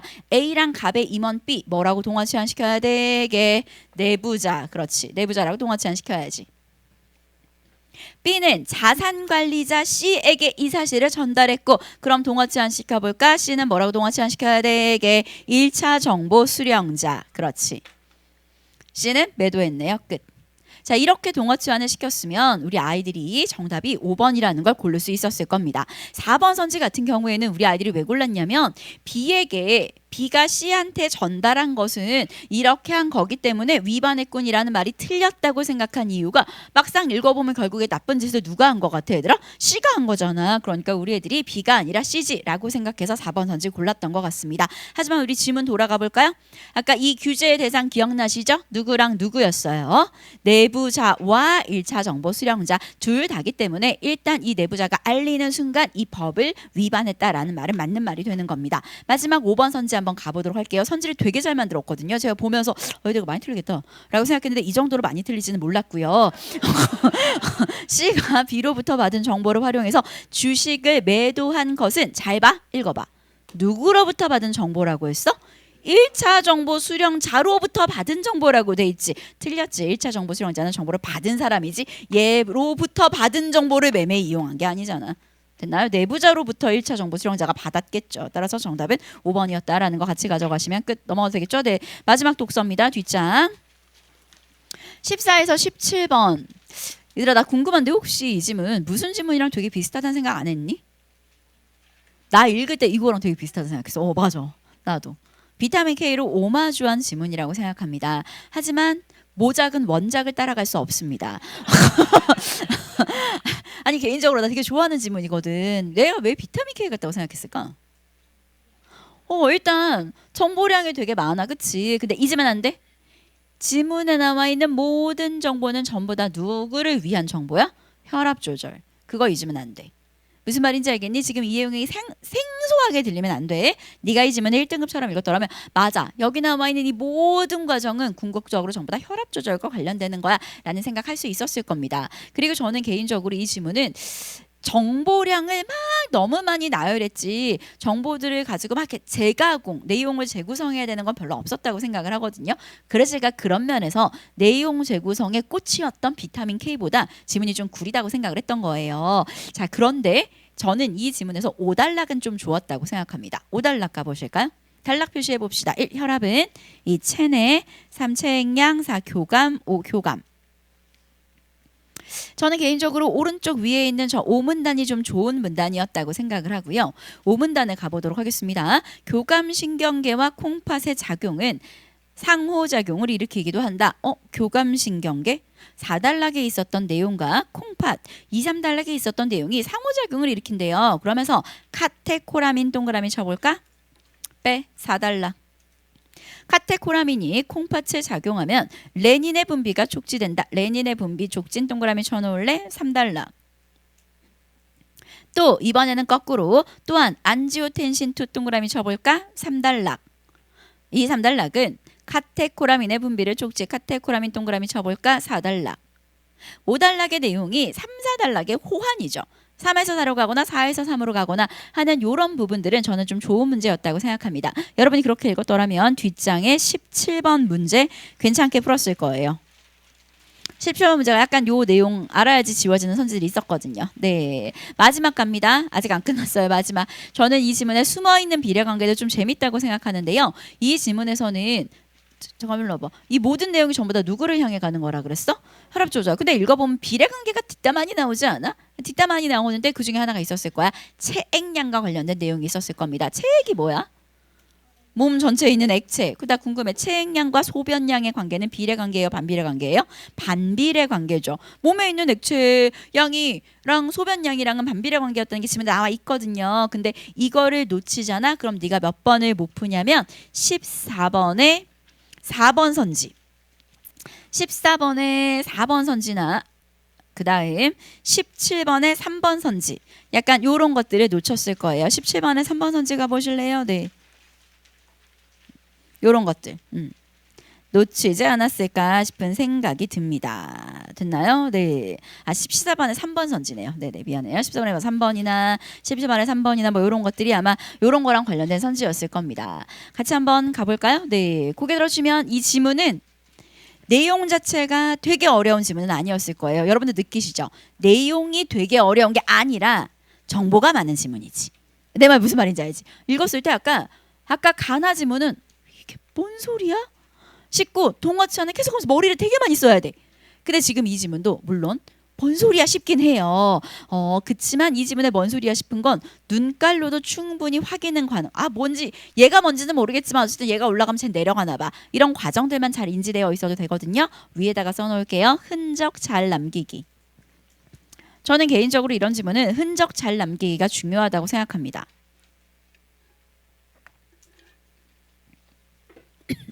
지문을 하나하나 다 읽어드릴 필요는 없을 것 같아요. 자, 그러면 흔적 남기기를 비교해 보도록 하겠습니다. 제가 사실 시험 당일날 원래 총평을 잘 안 올리거든요. 이렇게 정리해가지고 이제 내용들을 좀 지금 이거 다 정리가 돼 있잖아. 막 이런 것들 다 이렇게 되게 예쁘게 정리해가지고 원래 올려주거든. 근데 이번 시험은 당일날 바로 올렸어. 그 유튜브에 올린 거 본 친구들 있을 거예요. 당일날 아주 다행스럽게 제가 그날 메이크업이 되어 있었어요. 개인적인 이유로 인해 저희 그날 저 진짜 개바빴거든요. TMI인데요. 그날이 저희 쓱쓱이의 첫 번째 학부모 참관 수업일이었어요. 그 가야 돼요, 안 가야 돼요? 그래서 아침부터 메이크업 제가 물어봤거든요. 메이크업 받을까 말까 받아라. 그래서 알았다. 예, 그렇게 해가지고 아침부터 이제 학교에 가느라고 메이크업 받은 상태였거든요. 다행히도. 그래서 시험 봤는데 어려운 거야. 이제 되게 어려웠겠다. 그래서 그날 이제 제가 바로 찍어서 올렸어. 그래서 바로 찍어가지고 시험 풀자마자 내가 푼 시험지를 그대로 옆에다가 놓고 나 이렇게 풀었어. 내가 푼 시험지 그대로 또 띄워놓고 야 이랬고 저랬고 하면서 진짜 날것의 분석이거든. 그래서 막 진짜 이 정리 하나도 안 돼 있어. 그냥 막 이랬고 저랬고 내 느낌 그대로를 막 와다다다다 쏟아내면서 촬영을 했거든요. 근데 그 시험지에 이 시험지를 보면 되게 밑줄이 많아요. 저도 근데 어떤 친구가 아까 그 얘기를 하더라고요. 쌤이 올리신 걸 봤는데요. 올려 있어요. 제가 이투스에도 공지사항에 올려놨고요. 궁금해할 것 같아서 네, 네이버 카페에도 올려놓을게요. 네, 그래서 제가 밑줄을 근데 그런 얘기를 하더라고. 선생님이 밑줄 친 건 알겠는데 여기다 왜 밑줄을 쳤는지를 모르겠다는 거야. 그래서 내가 지금 해설 강의를 진행하는 거거든. 그래서 요거 지금 요 지문도 내가 어떤 밑줄을 쳤는지 어떤 생각을 했는지 그 정도만 비교해 볼게. 내용 설명은 해줄 필요가 없을 것 같아. 선생님도 안지오텐신이 뭔지 모르거든. 그건 설명을 할 수가 없어요. 예, 그러니까 제가 왜 이런 흔적을 남겼는지 포인트로 수업을 진행해 보도록 하겠습니다. 일단 이건 알아야 돼요. 1단락의 마지막 문장 형광펜 표시하자. 1단락의 마지막 문장 여러 기전을 통해 혈압을 조절. 지금부터 나올 이야기는 병렬로 구성되겠구나. 여러 기전. 그리고 그 모든 내용은 전부 다 누구를 향해 달려가고 있구나. 혈압 조절을 향해 달려가고 있구나. 이 단락의 첫 문장 표시해 볼까요? 체액량이 콩팥에 의해 조절. 체액량이 콩팥에 의해 조절되잖아. 그럼 결론 가볼래? 뭐가 변화한다? 혈압 변화. 우리 지금 혈압 조절과 관련된 얘기한다 했지? 3단락 또 내려갑시다. 그 체액량은 또 뭐? 표현감 표시해 볼까? 콩팥에서 일어나는 재흡수 과정에 의해서도 조절. 근데 그 모든 거의 과정은 전부 다 뭐에 관련되는 과정이야, 얘들아? 혈압과 관련된 과정입니다. 그래서 3단락 마지막에 가봤더니 뭐에 관여한다라는 말이 나와 있어? 혈압 상승에 관여한다라는 말이 나와 있는 거야. 뭔 소리인지 아시겠죠? 4단락 마찬가지. 4단락의 첫 문장에 나와 있네요. 네모. 신경반사 역시 혈압 조절에 관여. 이 모든 내용들이 전부 다 혈압 조절과 관련되는 내용이었구나 라는 생각은 여러분도 하고 읽을 수 있었어야 하겠습니다. 계속 갈게요. 고개 들어주시면 1단락에서는 뭐 한 요 정도 생각 정도 할 수 있었겠죠. 지문에서 혈압이 비례한데 심장 박출량과 말초혈관 저항의 이 두 개를 곱한 값에 비례하고요. 그 중에서도 심장 박출량은 뭐냐면 뭐랑 뭐를 이렇게 했는데 뭐 하대요. 이 정도는 그냥 그렇구나 하고 저도 읽었습니다. 자, 2단락 같이 한번 가보도록 하겠습니다. 2단락을 가봤더니 체내 액체의 총량인 체액량. 체액량이 뭐냐면 내 몸에 있는 액체 전체인가 봐. 걔가 콩팥에 의해 조절되면 혈압이 변화한대. 그래서 어떻게 변화하냐면 만약에 이 혈압이 이렇게 원래 여가 되는데 클 경우에는 통과를 못하고 순환하고 작을 경우에는 이동한대. 그리고 이 모든 과정은 전부 다 누구를 향한 과정이냐면 혈압 변화와 관련된 과정이죠. 그래서 혈압이 하강하면 이렇게 줄어들게 되고요. 이에 따라 체액량이 증가하게 되고 혈압은 결론 상승하게 된다라는 거. 혈압이 하강할 때는 이런 과정들을 거쳐서 결국에 다시 혈압을 상승시키는 과정이 나와 있구나라는 거. 저의 시험지에는 그냥 이렇게 되어 있어요. 과정이 괄호로 되어 있습니다. 볼게요. 혈압이 하강하면 세뇨관으로 이동한 사구체 여과액의 양이 감소하고요. 그로 인해서 소변 배설량이 줄어든대요. 이에 따라서 체액량이 증가하게 되고요. 결과론적으로 혈압은 상승하게 됩니다. 그냥 저는 과정만 괄호 친 거예요. 왜냐고요? 사실 저는 비례관계는 원래 지문에 직접 표시하지 않습니다. 여러분 아시죠? 저는 비례관계를 어디다가 표시해요? 날개에 표시하거든요. 단락과 단락을 합쳐야 되는 그런 내용들이 나와 있기 때문에 저는 원래 날개에 표시하는데 날개에 표시했다가 여기 있는 말을 그대로 오른쪽에 받아쓰기 하겠는 거야. 그래서 그냥 찾기 쉽게 괄호로 그 과정만 인지하면 되겠구나. 그래서 제 머릿속엔 그냥 이렇게 남았어요. 혈압이 하강했을 때는 얘가 감소하는구나.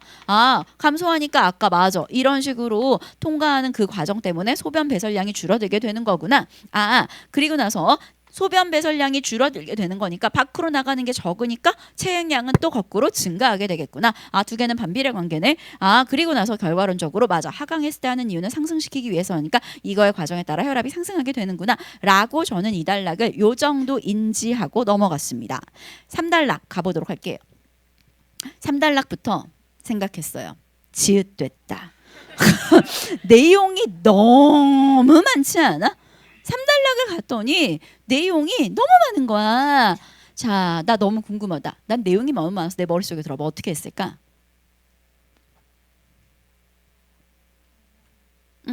일단 나 읽어볼게. 여기까지는 읽었어. 체액량. 맞아. 내 몸에 있던 액체. 콩팥에서 일어나는 재흡수 과정에 의해서도 조절된다. 콩팥에서 뭐가 재흡수가 되나? 재흡수가 뭐지? 그래서 읽었지. 사구체 여과액에서 세뇨관 주위의 모세혈관을 흐르는 혈액으로 물질이 이동하는 이런 게 재흡수구나. 결국에 이 재흡수 과정에서 일어나는 게 결국 이제 체액량이 그걸 통해 조절하네. 혈압이 하강하면 혈압이 하강하네. 혈압이 하강하게 되면 내가 혈압에다가 표시하는 이유 알지? 고개 들어. 나 왜 혈압부터 가로치기 시작했어? 이 모든 내용은 전부 다 혈압 조절을 위한 거니까. 혈압이 하강하면 나트륨 제흡수가 증가한다. 아, 저 제흡수. 아, 이런 과정 말하는 거구나. 아, 첫 번째 문장에서 있었던 그 제흡수 과정에서 일어나는 게 바로 이런 이야기를 한 건가 봐. 이러한 기전에는 여기서 꼬기 시작했어. 레닌, 안지오텐신, 알도스테론, 시스템이라는 호르몬 체계가 중요한 역할을 한다라고 되어 있길래 뭐야 이게 하고 읽기 눈으로 스캐닝을 해봤더니 난리 법석이 난 거지. 그래서 그 다음 내가 했던 생각은 그럼 이 새끼들을 먼저 표시하자. 무슨 말인지 알겠어? 지문에서 얘라는 호르몬 체계가 중요한 역할을 한다 했으니까 얘를 컴사로 동그라미에 넣으면 되잖아. 무슨 말인지 알겠어? 연필로 하면 표시 안 되잖아. 당연히 눈에 딱 띄게 우리 시험장에는 샤프와 컴사가 있으니까요. 삐리리 기준점을 먼저 잡았습니다. 자, 그 다음 저는 이렇게 읽기 시작했어요. 혈압이 이제 하강을 했어요. 우리 아까 기억나시죠? 혈압의 하강은 궁극적으로 무엇을 향해 갈 거냐면 나트륨 제흡수를 향해 달려갈 겁니다. 우리는 이미 시작점과 결론점은 알고 있어요. 자, 그럼 어떻게 되는지 한번 가보도록 하겠습니다. 혈압이 하강해. 그렇게 되면 콩팥에 있는 압력 수용기에서 얘를 감지했어요. 그래서 어떻게 하냐면 레닌의 분비가 증가합니다. 자, 그러면 레닌은 또 뭐 하냐면 안지오텐신이 형성되도록 한대요. 잠깐만요. 혹시 인지하셨나요? 괄호와 밑줄의 차이? 무슨 차이인 것 같아? 괄호는 과정이고 이것도 과정이긴 해. 이건 과정이긴 한데 이건 뭐 때문에 내가 밑줄을 쳤을 것 같아? 레닌의 역할. 그렇지. 왜? 난 비타민 K에서 한번 당했거든. 과정과 그 과정에서 일어나는 얘가 무슨 기능을 하는지, 얘가 무슨 역할을 하는지. 그래서 저는 약간 제 시험지에서 괄호와 밑줄의 차이는 과정과 그 아이의 역할의 차이였습니다. 또 가볼게요. 안지오텐신 1은 안지오텐신 변환 요소에 의해 분해되어 안지오텐신 2가 되고 이 원은 2가 된대. 원이 2가 되는데 그 과정에서 역할하는 놈이 누구냐면 안지오텐신 변환 효소인가 봐. 이 새끼가 분해시키는 역할인가 봐요. 자, 그리고 안지오텐신 2는 어떤 역할을 하냐면 알도스테론의 합성을 증가시키는 그런 역할을 하나 봐요. 자, 이제 끝났습니다. 알도스테론은 또 나트륨의 재흡수를 증가시키고 맞아. 우리가 했던 이 모든 과정은 다 나트륨 재흡수 요랑 관련되는 거였죠. 이에 따라 상승한 체내 염분을 조정하기 위해서 마지막 누구도 증가한다? 수분 재흡수도 증가한다라는 거. 그 결과 결국 마지막으로 체액량이 증가하게 되고요. 결론적으로 혈압이 상승하게 되네요. 어머 얘들아 우리 시작 기억나니? 혈압이 상승되기 위해서 전제 조건이 있었지. 그 전에 혈압이 뭐 했기 때문에 혈압 상승을 이야기하는 거게. 맞아. 하강했기 때문에 결국에 이 과정을 거쳐서 궁극적으로 혈압 상승을 나타내는 거구나. 끝. 재밌는 건 지금이죠. 이 과정에서 끊어야지. 왜? 이 지문은 끝났으니까. 혈압 조절 끝났잖아. 하강했던 혈압 상승시키는 거 끝냈잖아. 그러면 잠깐만 그 뒤에 읽어보자. 이 과정에서 한번 읽어볼까요? 읽어주세요. 시작. 그래서 난 생각했지. 아까 안지오텐신 봤는데 1, 2 그 사이에 있던 그 놈. 요 놈은 지문이 다시 위로 올라가는구나. 내용 재구성대. 그래서 제가 비타민 K랑 비슷하다는 생각을 했던 것 같습니다. 이놈은 혈관 확장 물질인 브라키아닌을 분해함으로써 이 새끼는 이런 역할을 하나 봐. 분해함으로써 결과론적으로 이 아이를 수축하게 하고 증가하면서 상승에 관여. 더 이상 표시 안 해도 되겠죠? 네. 요렇게 우리 아이들이 3단락을 읽었더라면 흔적을 잘 남긴 거가 되겠네요. 끝.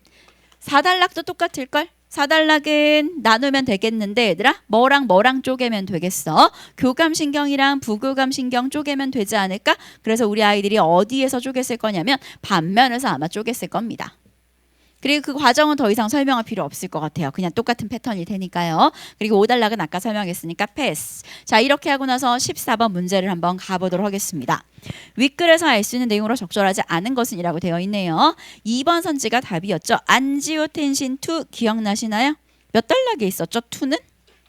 오, 맞아요. 3단락에 있었던 것 같습니다. 안지오텐신 2가 증가했을 때 과정 기억나시나요? 네. 안지오텐신 2는 알데스테론 합성을 증가시키고 알도스테론은 또 뭐 하는 역할을 하냐면 나트륨 재흡수를 증가하니까 결국에 나트륨 양이 감소하는 게 아니라 뭐 되는 거야 얘들아? 증가하는 거겠지. 따라서 정답은 2번이었다라는 걸 확인할 수가 있겠네요. 됐나요?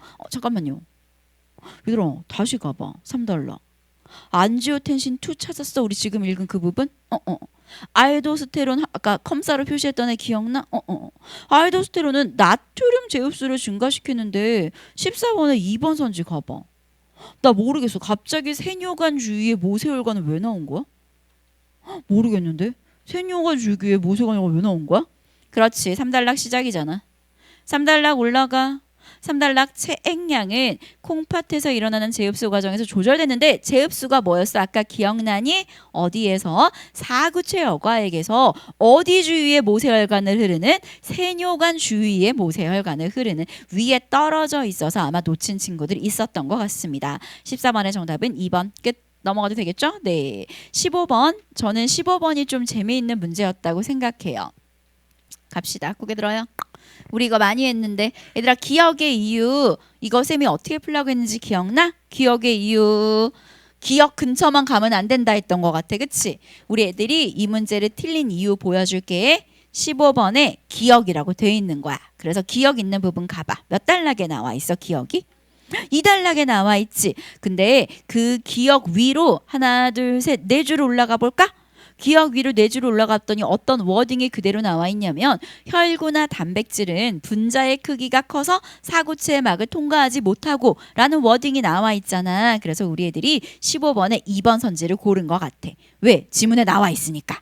혹은 기억 뒷부분에 가볼까? 기억의 바로 밑에 줄에 가봤더니 이런 과정 끝에 혈압이 결국 뭐 한다가 나와 있어 얘들아? 상승한다라는 말이 나와 있지. 그러니까 15번에 3번 선지. 아 이래서 혈압이 상승하네 혈압이 증가하네 3번. 약간 이런 식으로 풀었던 것 같아.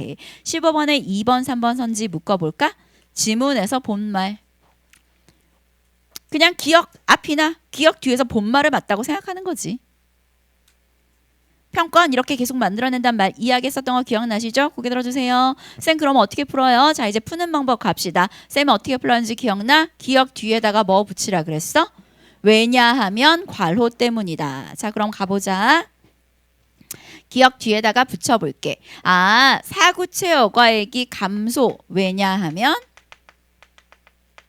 블라블라 때문이다. 나 궁금해. 얘들아 사구체 여과액이 감소한 이유 좀 한번 말해줄까? 뭐 때문에 사구체 여과 밑에 보지 말고 말해줘. 이거 그러니까 선지 보지 말고 머리로 먼저 풀어줘. 사구체 여과액이 감소한 원인 좀 찾아줄래? 뭐 때문에 사구체 여과액이 감소했어? 왜냐면 그렇지 혈압이 하강해서. 뭔 너 지금 표시돼 있잖아. 혈압이 하강하면 이 아이가 감소한다라고 돼 있으니까 혈압이 하강하면 감소하는 거였어. 근데 나 이 말을 본 것 같은데 어디에서? 여기에서. 콩팥으로 들어온 혈액은 사구체 모세혈관의 혈압 압력에 의해 여과되기 때문에 결론 이 혈압이 하강하게 되면 모세체 압력에 의해 된 요놈 역시 따라서 15번 문제의 정답은 몇 번? 1번이 될 수밖에 없겠네. 끝. 넘어가도 되겠죠? 네. 지금 원리가 14번에 2번처럼 떨어져 있는 내용 약간 땡겨와서 합쳐야 되는 거 알겠니? 네. 14번이나 15번이나 만들어낸 패턴이 굉장히 비슷한 것 같습니다. 16번은 틀리면 안 되는 문제예요. 전형적인 잘못 짝짓기, 교감, 부교감, 잘못 짝짓기 한 거잖아요. 끝. 뒷장. 17번은 저는 좀 좋다고 생각해요. 일단 17번 보기 볼 시간 아주 잠깐 드리고 설명 시작하겠습니다.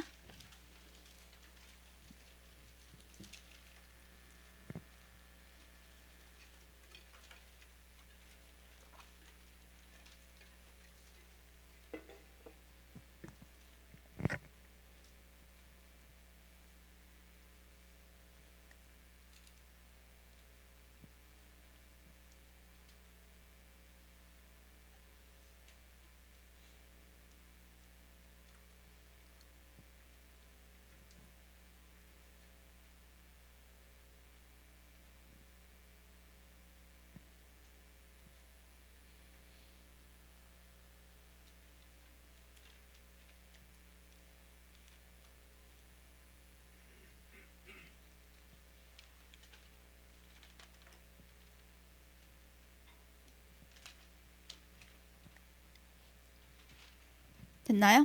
갑시다. 고개 들어주세요. 보기를 봤어. 라스가 과도하게 활성화되면 나트륨이 쌓여서 고혈압이 발생할 수 있대요.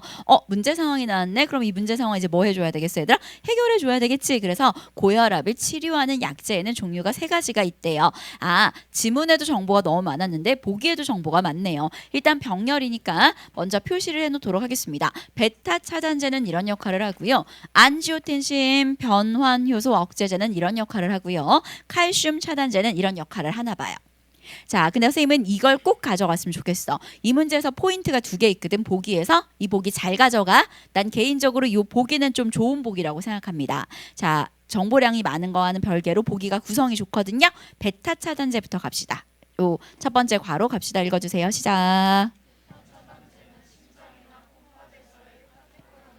서술어가 없지. 그 작용을 뭐 하는 거야? 그렇지.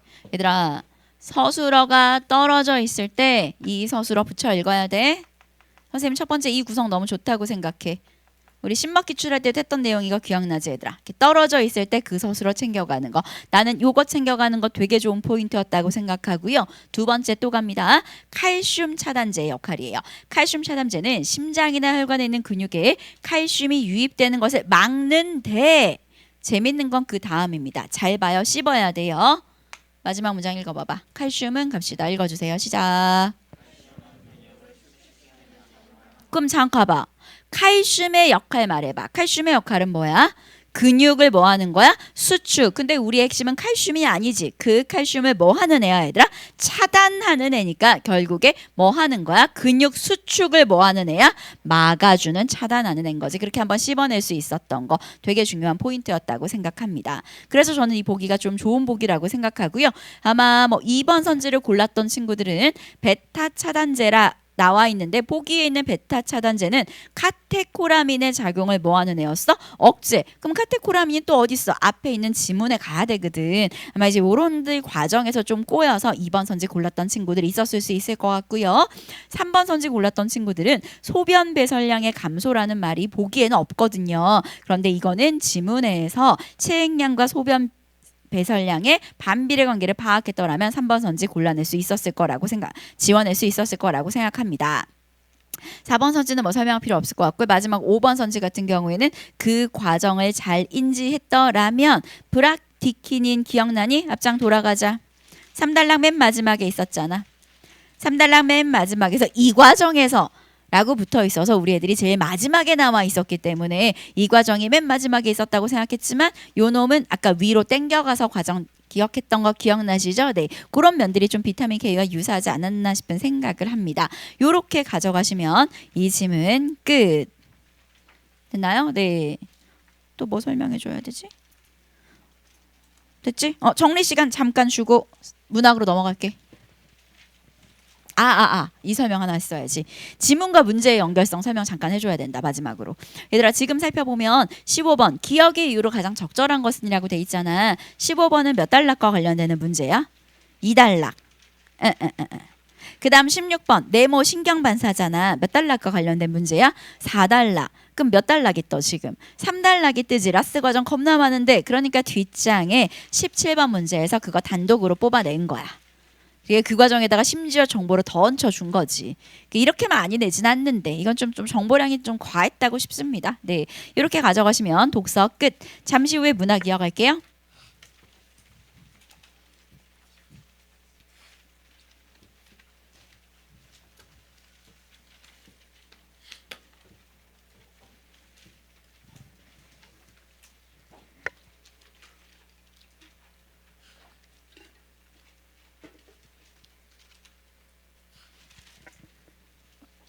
됐나요? 지문을 살펴보시면 뭐 아까도 이야기했지만 3단락에서 그런 라스가 되게 중요한 역할을 하는데 17번에 보기는 그게 너무 과도하게 활성화됐을 때 문제점에 대한 이야기였죠. 네, 자 이제 문학으로 넘어갑시다. 18에서 21번은 그것만 가져가면 될 것 같은데 나 거기 들어봐. 너무 추상적이지 않았어? 읽는데 약간 뭔 소리야? 싶은 내용으로 아마 추상적이었을 겁니다. 고개 들어주세요. 여러 번 이야기했어요. 되게 추상적인 내용의 지문일 때 우리는 뭐 활용해서 읽자고 했어요, 얘들아? 보기. 맞아. 그래서 뒷장에 있는 보기부터 먼저 읽는 게 좋았을 것 같습니다. 자, 그럼 또 갑시다. 고개 들어주세요. 하지만 우리가 되게 주의해야 되는 사실이 있었죠. 보기 참고 문제는 무엇과 일치가 엄청 중요했어요, 얘들아? 지문과 일치가 엄청 중요했지. 그게 무슨 얘기인지 보여줄게. 21번에 1번 선지를 우리 아이들이 제꼈기 때문에 그 난리가 났었던 거라고 생각하거든요. 자, 그럼 1번 선지를 우리 아이들이 적절하다고 생각한 이유가 있을 것 같습니다. 보기에 하나, 둘, 셋, 넷째 줄에 형광펜 표시해 볼까요? 이건 오독의 이유야. 이거 쌤이랑 많이 했던 거야. 신먹 기출할 때. 넷째 줄에 표시하자. 노동의 굴레. 그 뒤에도 표시해 볼까? 이에 순응하게 되어. 그 밑에 줄 끝에 표시해 볼까? 현대인의 정체성. 이런 말이 1번 선지에 거의 다 있어. 뭔가 폐쇄적인 굴레다, 순응한다, 현대인의 정체성이다. 보기에서 본 말들이 그대로 나와 있기 때문에 1번 선지가 적절하다라고 생각했던 친구들이 있었던 것 같습니다. 1번 선지에도 표시 남겨볼게요. 폐쇄적 굴레, 그 노동의 굴레겠죠? 순응하려는, 아까 순응하게 되어겠죠? 현대인의 정체성. 보기에 있는 말들이 다 있잖아. 근데 우리는 아주 여러 번 이야기하지만 지문과의 일치가 중요했을 겁니다. 자, 그럼 지문으로 돌아가 보도록 할게요. 이게 어디냐면 지문의 중략 부분 찾으셨나요? 6면. 6면의 중략 부분 찾으셨나요? 오른쪽 다단. 중략 그 위에 있을 겁니다. 중략 바로 위로 하나, 둘, 세 줄 올라가 보도록 하겠습니다. 일에 대한 지겨움. 그 무의미 성이 발작적인 충동을 일으키게 했지만 표시해 놓으면 되겠네. 그러면 내가 발작한 이유는 일이 너무 지겨워. 그 무의미해. 그래서 그 발작적인 충동을 이렇게 했지만 그래도 그는 지금까지 그래왔듯이 이번에도 잘 참아내고 있는 거였다. 자, 그럼 나 너무 궁금하네. 결국에 수능이라는 워딩은 충동과 관련되는 거야? 참아냈다와 관련되는 거야? 참아냈다. 따라서 이 문제의 정답은 1번인 거야. 이렇게 풀어야 돼. 지문과 일치가 중요하다는 이야기가 바로 그런 이야기라고 생각하시면 될 것 같고요. 아마 답이 안 보이니까 5번 선지 골랐던 것 같아요. 5번 선지가 좀 이상해 보이거든요. 왜냐하면 5번 선지 자체를 보면 이물스럽게 여겨지는 공간에서 낯익음을 익히고 그 다음 낯설어 보이는 낯익음을 익히는데 왜 낯설어 보이지? 이것도 좀 이상하고 그 뒤에 나오는 이게 왜 비현실적이지? 약간 이런 키워드들 때문에 어색한 키워드들이 조합되어 있는 5번 선지를 고르지 않았을까 싶은 생각을 해봅니다. 자, 그런데 우리가 이걸 놓친 것 같아요. 맨 앞에 돌아갈까요? 쌤이랑 되게 많이 했는데 앞부분 줄거리 고개 들어. 앞부분 줄거리 필자가 주는 거야? 출제자가 주는 거야? 출제자. 왜죠? 필요하니까. 앞부분 줄거리 갑시다. 전당포의 대머리 주인은 구인 광고를 보고 전당포에 찾아온 그한테 어디를 맡겼냐면 쇠창살 칸막이 안쪽의 창고를 정리하라고 시켰어. 어머, 창고에서 일하던 중에 뭐가 사라졌어? 창고문. 여기서부터 이미 비현실의 시작입니다. 그런데 더 놀라운 사실은 칠면이죠. 칠면 왼쪽 맨 위에 가볼까요? 믿기 어려운 사실이었지만 그러나 그 희고경고한 벽의 한가운데 갑자기 이번에 문이 생겼어. 정말 말도 안 되는 일이지. 문이 없어진 것도 비현실적, 문이 생긴 것도 비현실적. 더욱 놀라운 사실은 굵은 글씨입니다. 굵은 글씨에 야릇한 전도감 찾으셨나요? 눈에 딱 들어오는 워딩이네요. 야릇한.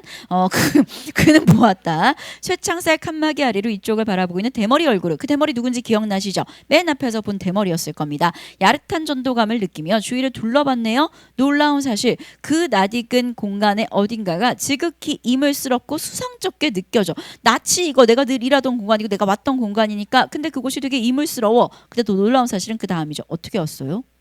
그럼 그 대머리 사는 날 알아보는 거야? 못 알아보는 거야? 못 알아보는 거. 그러면서 뭐 전당 잡힐 거라도 맨 처음 앞부분 줄거리에 연결지어 봤더라면 21번의 5번 선지 반복적인 서사 구조에 의해 구현되는 말도 안 되는 비현실적이라는 5번 선지 파악할 수 있었을 겁니다. 넘어가도 되겠죠? 네. 뒷장에 고전시가 22에서 26번 같이 한번 가보도록 하겠습니다. 중략 앞부분이 어려웠어? 중략 뒷부분이 어려웠어? 고전시가? 중략 뒷부분이 어렵지 않았어? 앞부분은 쉽지. 왜 쉬워? 앞부분은 그냥 고전시가에 많이 나오는 고전시가에 많이 나오는 기본적인 패턴이에요. 자연 너무 좋아, 가고 싶어 라고 이야기하면서 그래서 뭐 자연 너무 사랑해서 병에 든 천석고왕 이야기하면서 뭐 그런 이야기들이 나와 있기 때문에 중략 앞에까지는 괜찮았을 거예요. 어려운 건 중략 밑인데요. 고개 들어주세요. 중략 밑에가 왜 어려웠냐면 발화 주체가 명확히 안 나와 있어. 자, 지금부터 내가 시간을 잠깐 줄 테니까 중약 밑에 발화 주체 한번 끊으면서 봐봐. 이건 네가 해봐 먼저. 잠시 후에 비교할 거야. 너 그것 때문에 26번에 3번 고른 거거든. 거기가 이제 뭉쳐서 독해하게 되면 26번에 3번 선지를 고르게 됩니다.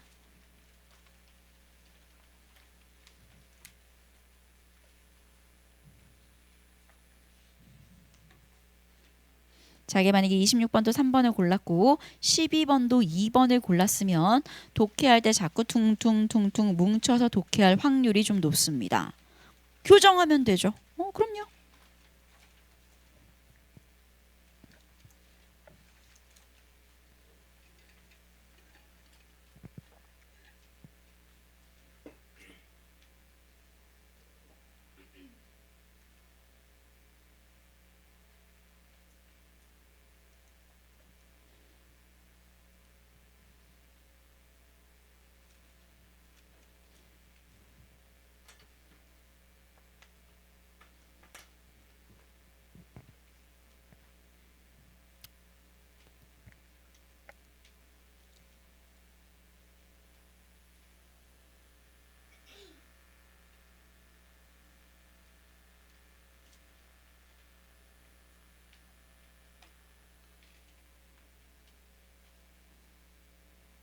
됐어? 가자. 고개 들어.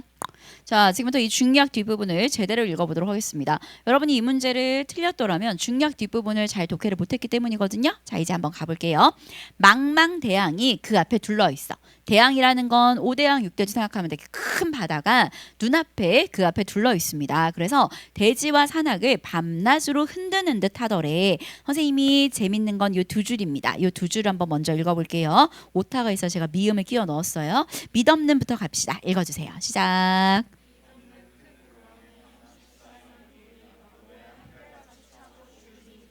잠깐만. 만고의 큰 구렁에 한없이 쌓인 물이 다 뭔지 모르겠는데 너네가 말해줄래? 만고의 한없이 큰 구렁에 쌓인 물이 뭐 말하는 거야? 그치, 망망대항이지. 너무 좋아. 그 물이 한결같이 차고 줄미 있었던가? 그러면 한결같이 차고 줄미 있었다는 거야? 없었다는 거야? 없었어. 찬 적도 준 적도 없었고 항상 그 모양이었다는 거야. 무슨 말인지 알겠니? 옆에다가 쓸까? 서리법.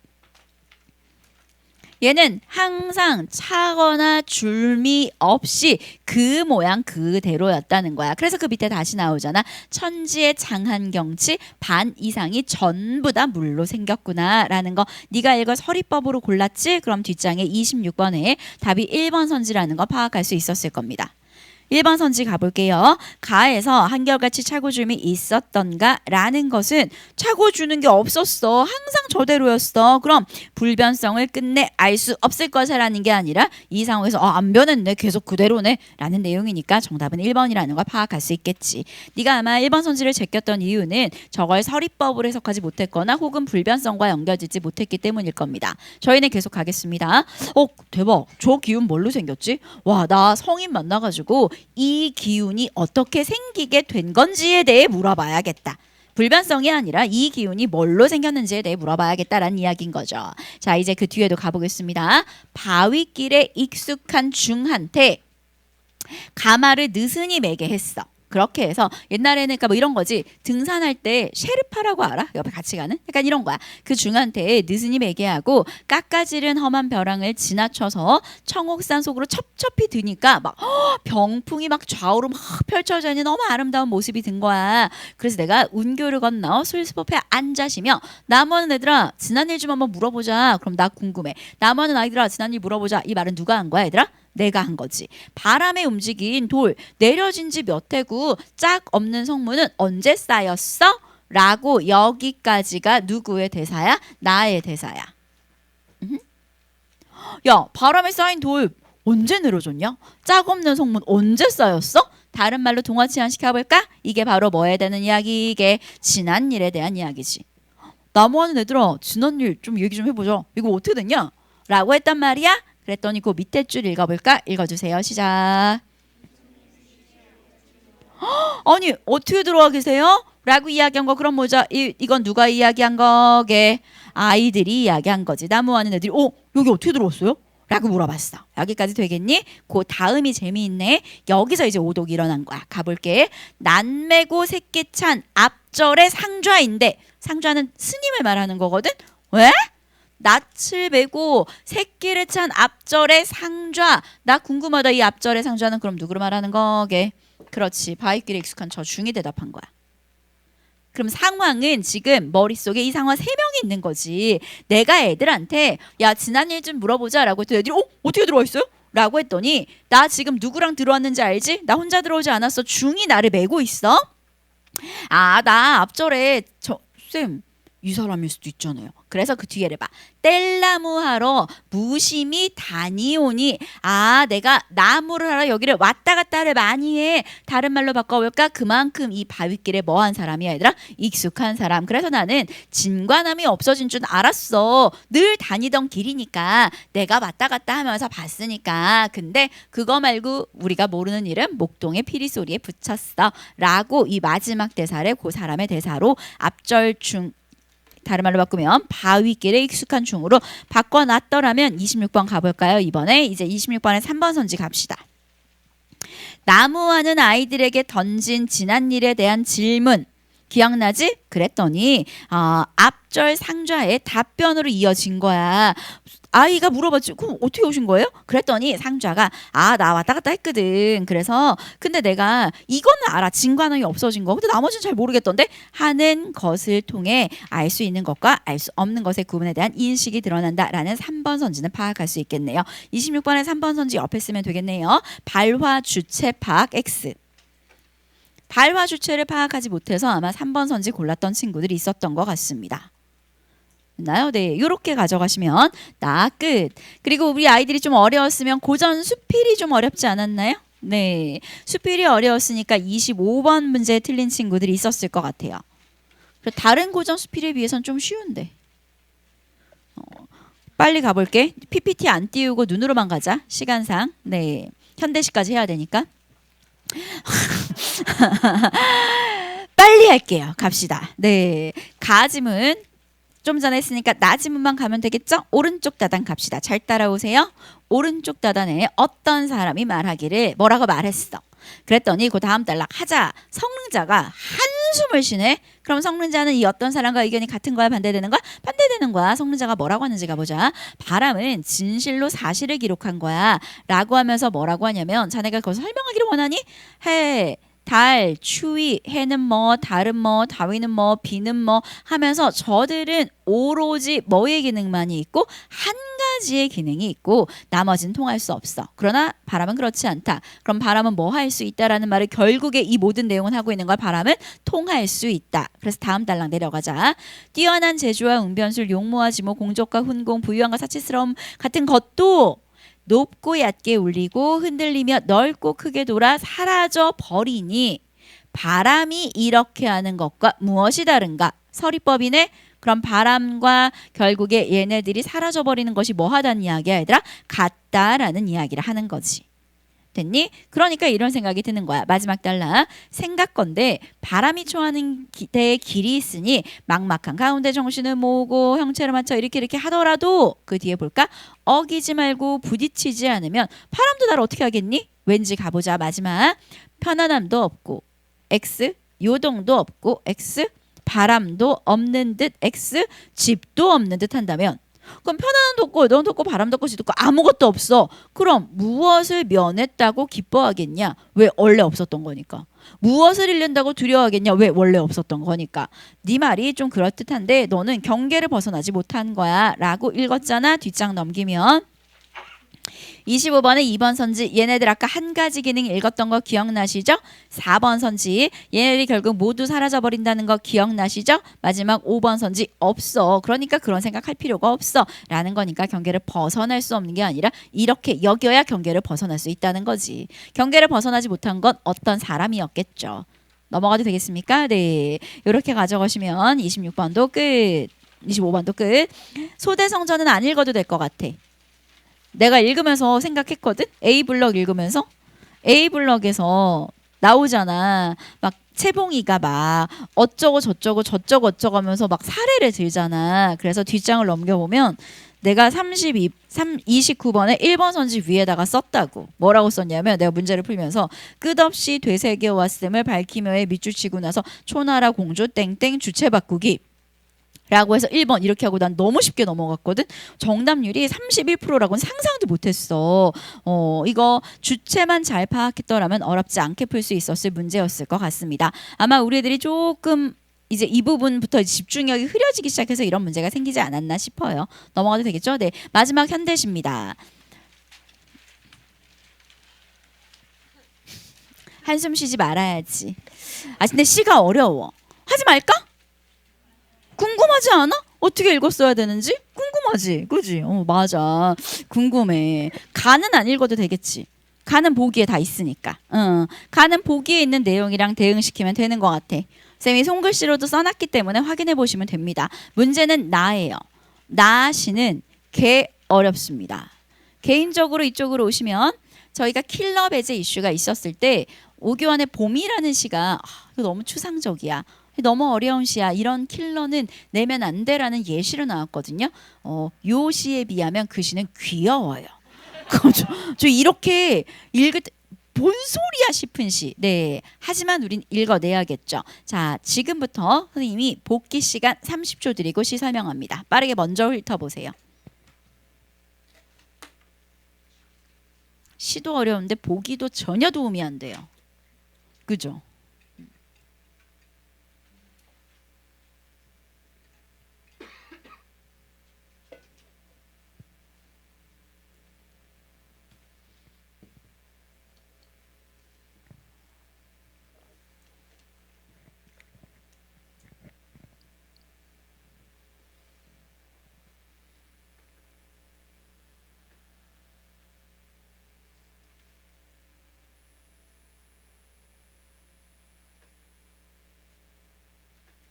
갈까?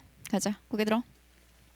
이 시가 어려웠던 이유는 아주 여러 가지가 있는데요. 제일 첫 번째, 어려운데 보기도 없고요. 두 번째, 제목도 전혀 힌트가 되지 않습니다. 그래서 우리는 그냥 냅다 읽기 시작해야 될 것 같습니다. 그리고 마지막 세 번째, 고개 들어요. 원래 봄이라는 건 좋은 걸로 쓰여, 안 좋은 걸로 쓰여? 그걸로 시작했기 때문에 이게 완전히 꼬이기 시작한 겁니다. 자, 시작을 해볼게요. 앞에 두 줄부터 잘 읽어야 돼요. 선생님이랑 계속 제목이랑 일련의 연결성 생각하면서 읽으라고 했잖아. 이건 앞에 두 줄부터 잘 읽어야 됩니다. 두 줄 갑시다. 읽어주세요. 시작.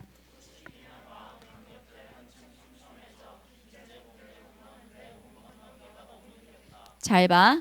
여기까지는 전혀 파악을 할 수 없어.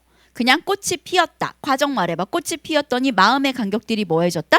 촘촘해졌다. 무슨 말인지 하나도 모르겠어. 근데 그 결과를 볼까? 김재범들을 건너는데 뭐라고 했어? 몸을 건너기가 너무 뭐하다 그랬어? 힘겹대. 원인 좀 찾아줘. 내가 힘겨운 이유는 뭐 했기 때문이야 얘들아? 꽃이 피면 몸이 힘들대. 시작부터 이렇게 읽었어야 돼. 나는 이 꽃이 피어서 몸이 너무 힘들어졌어. 여기까지 되겠니? 그럼 이때 꽃은 좋지 않은 의미겠네요. 선생님 저 근데 그렇게 못 읽었어요. 자 그럼 그 뒤에서 읽어보자. 그 뒤에서라도 읽어야 돼. 아직까지 빨리 읽은 친구들은 여기선 꽃이 피는 게 안 좋은 의미구나 라는 생각을 했을 텐데 선생님 전 그 생각을 못했어요. 그럼 밑에서 해야지. 가보자. 피기도 전에 봉오리째 전해리는 그 꽃잎. 심지어 이건 꽃이 피기도 전에 봉오리가 갑자기 툭 떨어지는 그 꽃잎을 부르러 각주려 가봤더니 그 꽃잎을 뭐라고 했어 얘들아? 내려놓으러. 다른 말로 하면 버리려지. 꽃잎을 버리려 이 배는 심포 어디쯤에 다 헤맨다. 그러면 나는 그 꽃잎을 버리려고 했던 이유 말해줄래? 이제 알 수 있을 것 같아. 꽃잎을 버리려고 했던 이유는 뭐 때문에? 꽃이 피면 내가 뭐 하니까? 힘겨우니까 꽃이 뭐 하기도 전에 피기도 전에 버리려고 했던 거야. 이렇게까지 읽었으면 굉장히 잘 읽은 거. 됐나요? 네. 한 번 더 갈게요. 이 배는 심포 어디쯤에 다 헤맨대요. 자, 그럼 갑자기 배가 나왔는데 저 궁금합니다. 이 배는 나와 뭐 되는 대상이라고 읽어내야 될까요? 진짜? 왜 동일시라고 생각했어? 그치? 나 지금 몸 건너기 너무 힘들어서 꽃잎을 뭐 하고 싶은 거야? 버리고 싶으니까 이 꽃잎을 버리려 가는 이 배는 나와 동일시되는 대상이라고 읽어낼 수 있는 거지. 여기까지 되겠니? 계속 가보자. 재밌는 건 또 이거네요. 내가 심포 어디쯤에 가는 이유가 여기 나와 있어. 또 가볼까? 저 망해 갑시다. 읽어주세요. 시작. 어머, 저 바다를 전부 다 쓸고 온 무슨 바람이라고 되어 있어 얘들아? 꽃샘 바람. 그럼 이 꽃샘 바람은 꽃을 뭐 할 수 있는 애야 얘들아? 떨어뜨릴 수 있는 애잖아. 무슨 말인지 알겠니? 그 꽃샘 바람이 나 거기가 어딘지 모르는데 너네가 말해줄래? 이 거기는 어디를 말하는 거야 얘들아? 심포 어디쯤이겠지. 거기에 불어. 그러니까 그 근처에 가서 찾아보는 거지. 꽃이 막 떨어지는 곳이 꽃이 안 피게 할 수 있는 곳이 어디지? 꽃을 샘내가지고 꽃이 피지조차 않게 할 수 있는 곳이 어디지? 그러니까 몸속에 건드서는 봄밖에 봄바람. 아, 사실은 봄이긴 하지만 내가 원하는 건 꽃이 안 피는 거야. 봄 밖에 있는 그 봄바람을 원하는 거지. 이 봄바람은 물론 꽃샘 바람일 테고요. 오케이, 계속합니다. 내 눈앞에 해발이 양쪽 날개를 펼친 구릉 사이로 스미려다 골짜기 비집고 빠져나오는 염소떼와 문득 마주친대요. 이 염소떼가 뭔지는 잘 모르겠는데 재미있는 건 그 다음이네요. 요 문장은 우리 아이들이 이 생각을 했어야 될 것 같아요. 첫 문장만 읽어볼까요? 염소도 갑시다. 읽어주세요. 시작. 도에 동그라미 치면 되겠지? 왜? 그럼 이 염소도 나랑 뭐 되는 대상이야? 동일시. 염소도 뭐를 띄운다고 했어 얘들아? 배를 띄운다. 아, 염소 배. 나 다 똑같네. 오케이? 아, 배로 따로 띄우는지 만경 저쪽이에요 라는 듯 새끼 염소 한 마리가 타박거리면서 간다라는 거. 자, 여기까지 독해가 되는데 문제는 이 다음부터입니다. 여기서부터가 또 되게 어려워요. 읽어볼게요. 되게 어려워요. 네가 못한 게 아니라 시가 어려운 거예요. 갑시다. 읽어주세요. 마음은 읽어주세요. 시작.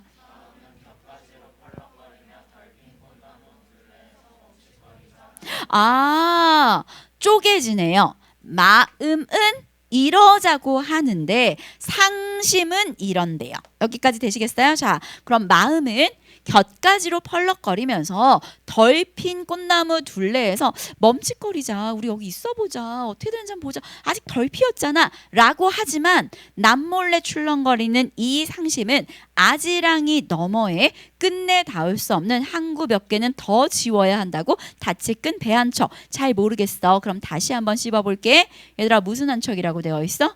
배 한 척. 나 이 배 본 것 같은데 어디서 봤어 아까? 위에서 봤어. 그치? 심포 어딘가를 향해 가던 아까 다 헤매던 그 배입니다. 어머, 헤매던 배라는 거 알겠다. 이 배 수식어가 붙어있네. 뭐가 끊긴이라고 되어 있어? 닻이 끊긴. 다시 뭔지 알아? 고정하는 거. 그럼 닻이 끊겨 있으니까 이 배는 고정이 안 되고 계속 뭐 하겠어 얘들아? 헤매겠지. 뭐를 찾아서. 위에 있잖아. 뭘 찾아서? 항구를 찾아서.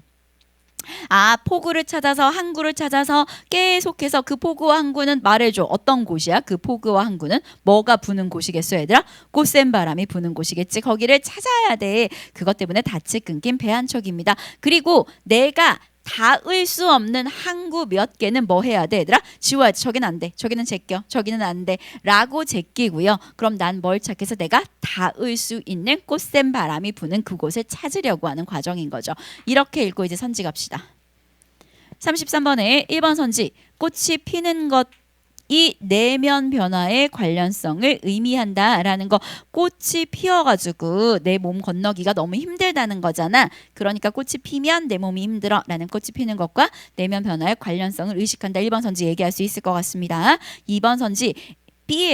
A에서 건너기 힘듦을 자각한 화자는 몸 건너기가 너무 힘들어. 그래서 아까 B를 찾았던 거 기억나시죠? 꽃잎을 버리려고 B 심포 어디쯤에 찾아 헤맨다 라는 2번 선지. 이제 왜 맞는지 알겠네요. 3번 선지. B에서 화자는 거기에 부는 심포 어디쯤에서 부는 꽃샘 바람을 몸속에서 감각적으로 몸속에 곤두서는이라고 느끼고 있다라는 거. 4번 선지. 마음과 상심 사이에서 번민하는 거. 왜? 마음은 이렇게 하지만 상심은 이렇게 해야 한다고 번민하는 화자는 자기 자신을 닻이 끈 배 한 척으로 인식한다라는 동일시 파악할 수 있겠네요. 정답이 5번이었던 이유. C는 자기의 목적지를 닿을 수 없는 곳이라고 생각하는 게 아니라 내가 닿을 수 없는 곳은 지우고 내 목적지를 찾아야 된다라고 주장하는 거기 때문에 정답은 5번이었다라는 걸 파악할 수 있겠네요. 저는 사실 고개 들어오시면 시험장에서 이만큼까지 독해가 안 됐어요.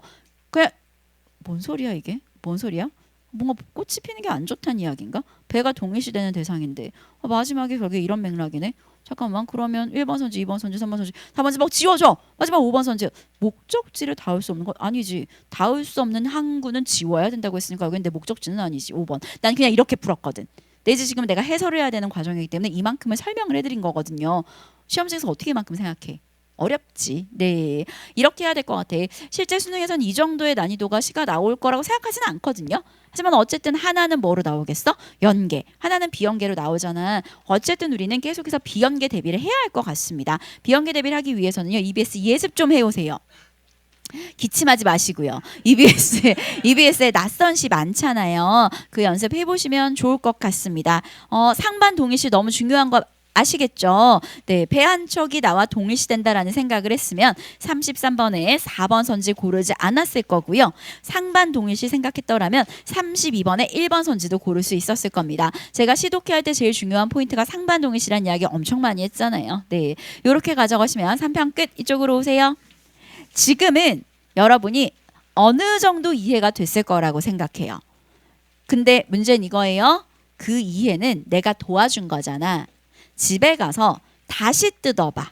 아, 이런 생각을 했어야 되는구나. 이런 사고 과정을 했어야 되는구나. 이런 흔적을 남겼어야 되는구나. 이런 부분이 나왔을 때 나는 이렇게 접근해야 되겠구나. 라는 것들을 3평을 좀 많이 뜯어보세요. 마지막 한마디 할게요. 6평에 대한 대비라고 생각해 주세요. 여러분한테 앞으로 굉장히 고퀄의 지문이 기다리고 있을 겁니다. 6평, 9평 저는 생각만 해도 지금 너무 설레거든요. 제가 어저께 어떤 친구랑 상담을 하는데 그런 얘기를 하더라고요. 자기가 작년에는 재수생 친구야. 자기가 작년에는 국어를 왜 배워야 되는지를 몰랐대. 내신이 엄청 좋아. 내신이 1점 초반이거든. 그래서 이제 의대를 준비하는 친구인데 옆에 친구가 나를 추천했대. 막 옆에서 막 친구가 강의를 보고 있는데 막 유튜브처럼 보고 있더래. 막 혼자 막 칼칼거리면서 막 보고 있더래. 그래서 뭔데 저렇게 웃지? 뭐였을 것 같아? 찐먹 무슨 갈래였을 것 같아? 오, 고정소설. 네가 느끼는 그거야. 그래서 국어를 배워야지 저렇게 해야 돼라고 생각을 했는데 이제 이 친구가 재수를 하게 된 거지. 왜냐하면 개인적으로 얘기해도 되겠죠. 어차피 너네 누군지 모르니까 최저를 다 못 맞춘 거야. 그래서 이제 재수를 하게 돼서 작년에 친구가 계속 나를 추천했대. 들어봐 이렇게 해서 올해 딱 자기가 독서를 듣고 느꼈대. 아, 진짜로 글을 읽는 방법을 배워야 되는구나. 진짜로 글이 어떻게 구성되는지를 배워야 되는구나. 그걸 배우고 나니까 작년에 자기가 너무 한스럽더래. 어떻게 보는지도 모르고 기출을 그냥 미친 듯이 풀었대. 감을 유지하는 게 중요하지. 라고 해서 기출을 미친 듯이 풀어서 지금은 탑도 기억이 난대. 근데 그 좋은 컨텐츠를 그냥 막 풀어 제꼈던 그 시간이 너무나 후회스럽다는 거야. 얘들아, 우리는 좋은 눈을 가지고 연습을 할 거야. 근데 그 좋은 눈은 너가 스스로 나한테 배운 걸 계속 연습을 해야지 그 눈이 너한테 익혀지는 거거든. 그러니까 그렇게 집에 가서 3평을 분석을 해보세요. 그리고 그 분석대로 우리는 6평 때 쓸 거거든요. 네, 이렇게 생각하고 시험 보느라고 고생하셨습니다. 그걸 꼭 기억하세요. 3평 성적 담임쌤이 상담하시면서 얘기하실 겁니다. 3평 성적이 수능 성적이야. 벌써 들으셨나요? 네, 아니에요. 무슨 소리예요? 그거보다 더 떨어지거든요. 끼욱. 상대평가잖아. 떨어지는 애가 있다는 이야기는 오르는 애도 있죠. 네가 그 오르는 애가 돼야지. 그럼 얘들아, 이제 시작이야. 모든 건 마음 먹기에 달려있어. 이거 진짜 중요한 말이다. 심리학, 나 국어교과 심리학과 전공했는데 심리학이 딱 하나 입증했대. 심리학이 입증한 게 뭐냐? 내가 할 수 있다고 생각하면 할 수 있고 내가 할 수 없다고 생각하면 할 수 없는 걸 밝혀냈대.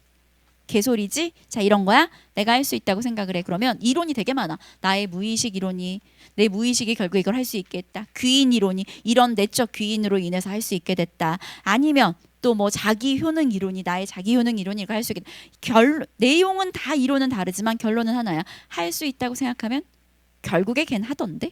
라는 걸 입증해냈대. 얘들아, 이제 시작이야. 지칠 필요 단 1도 없어.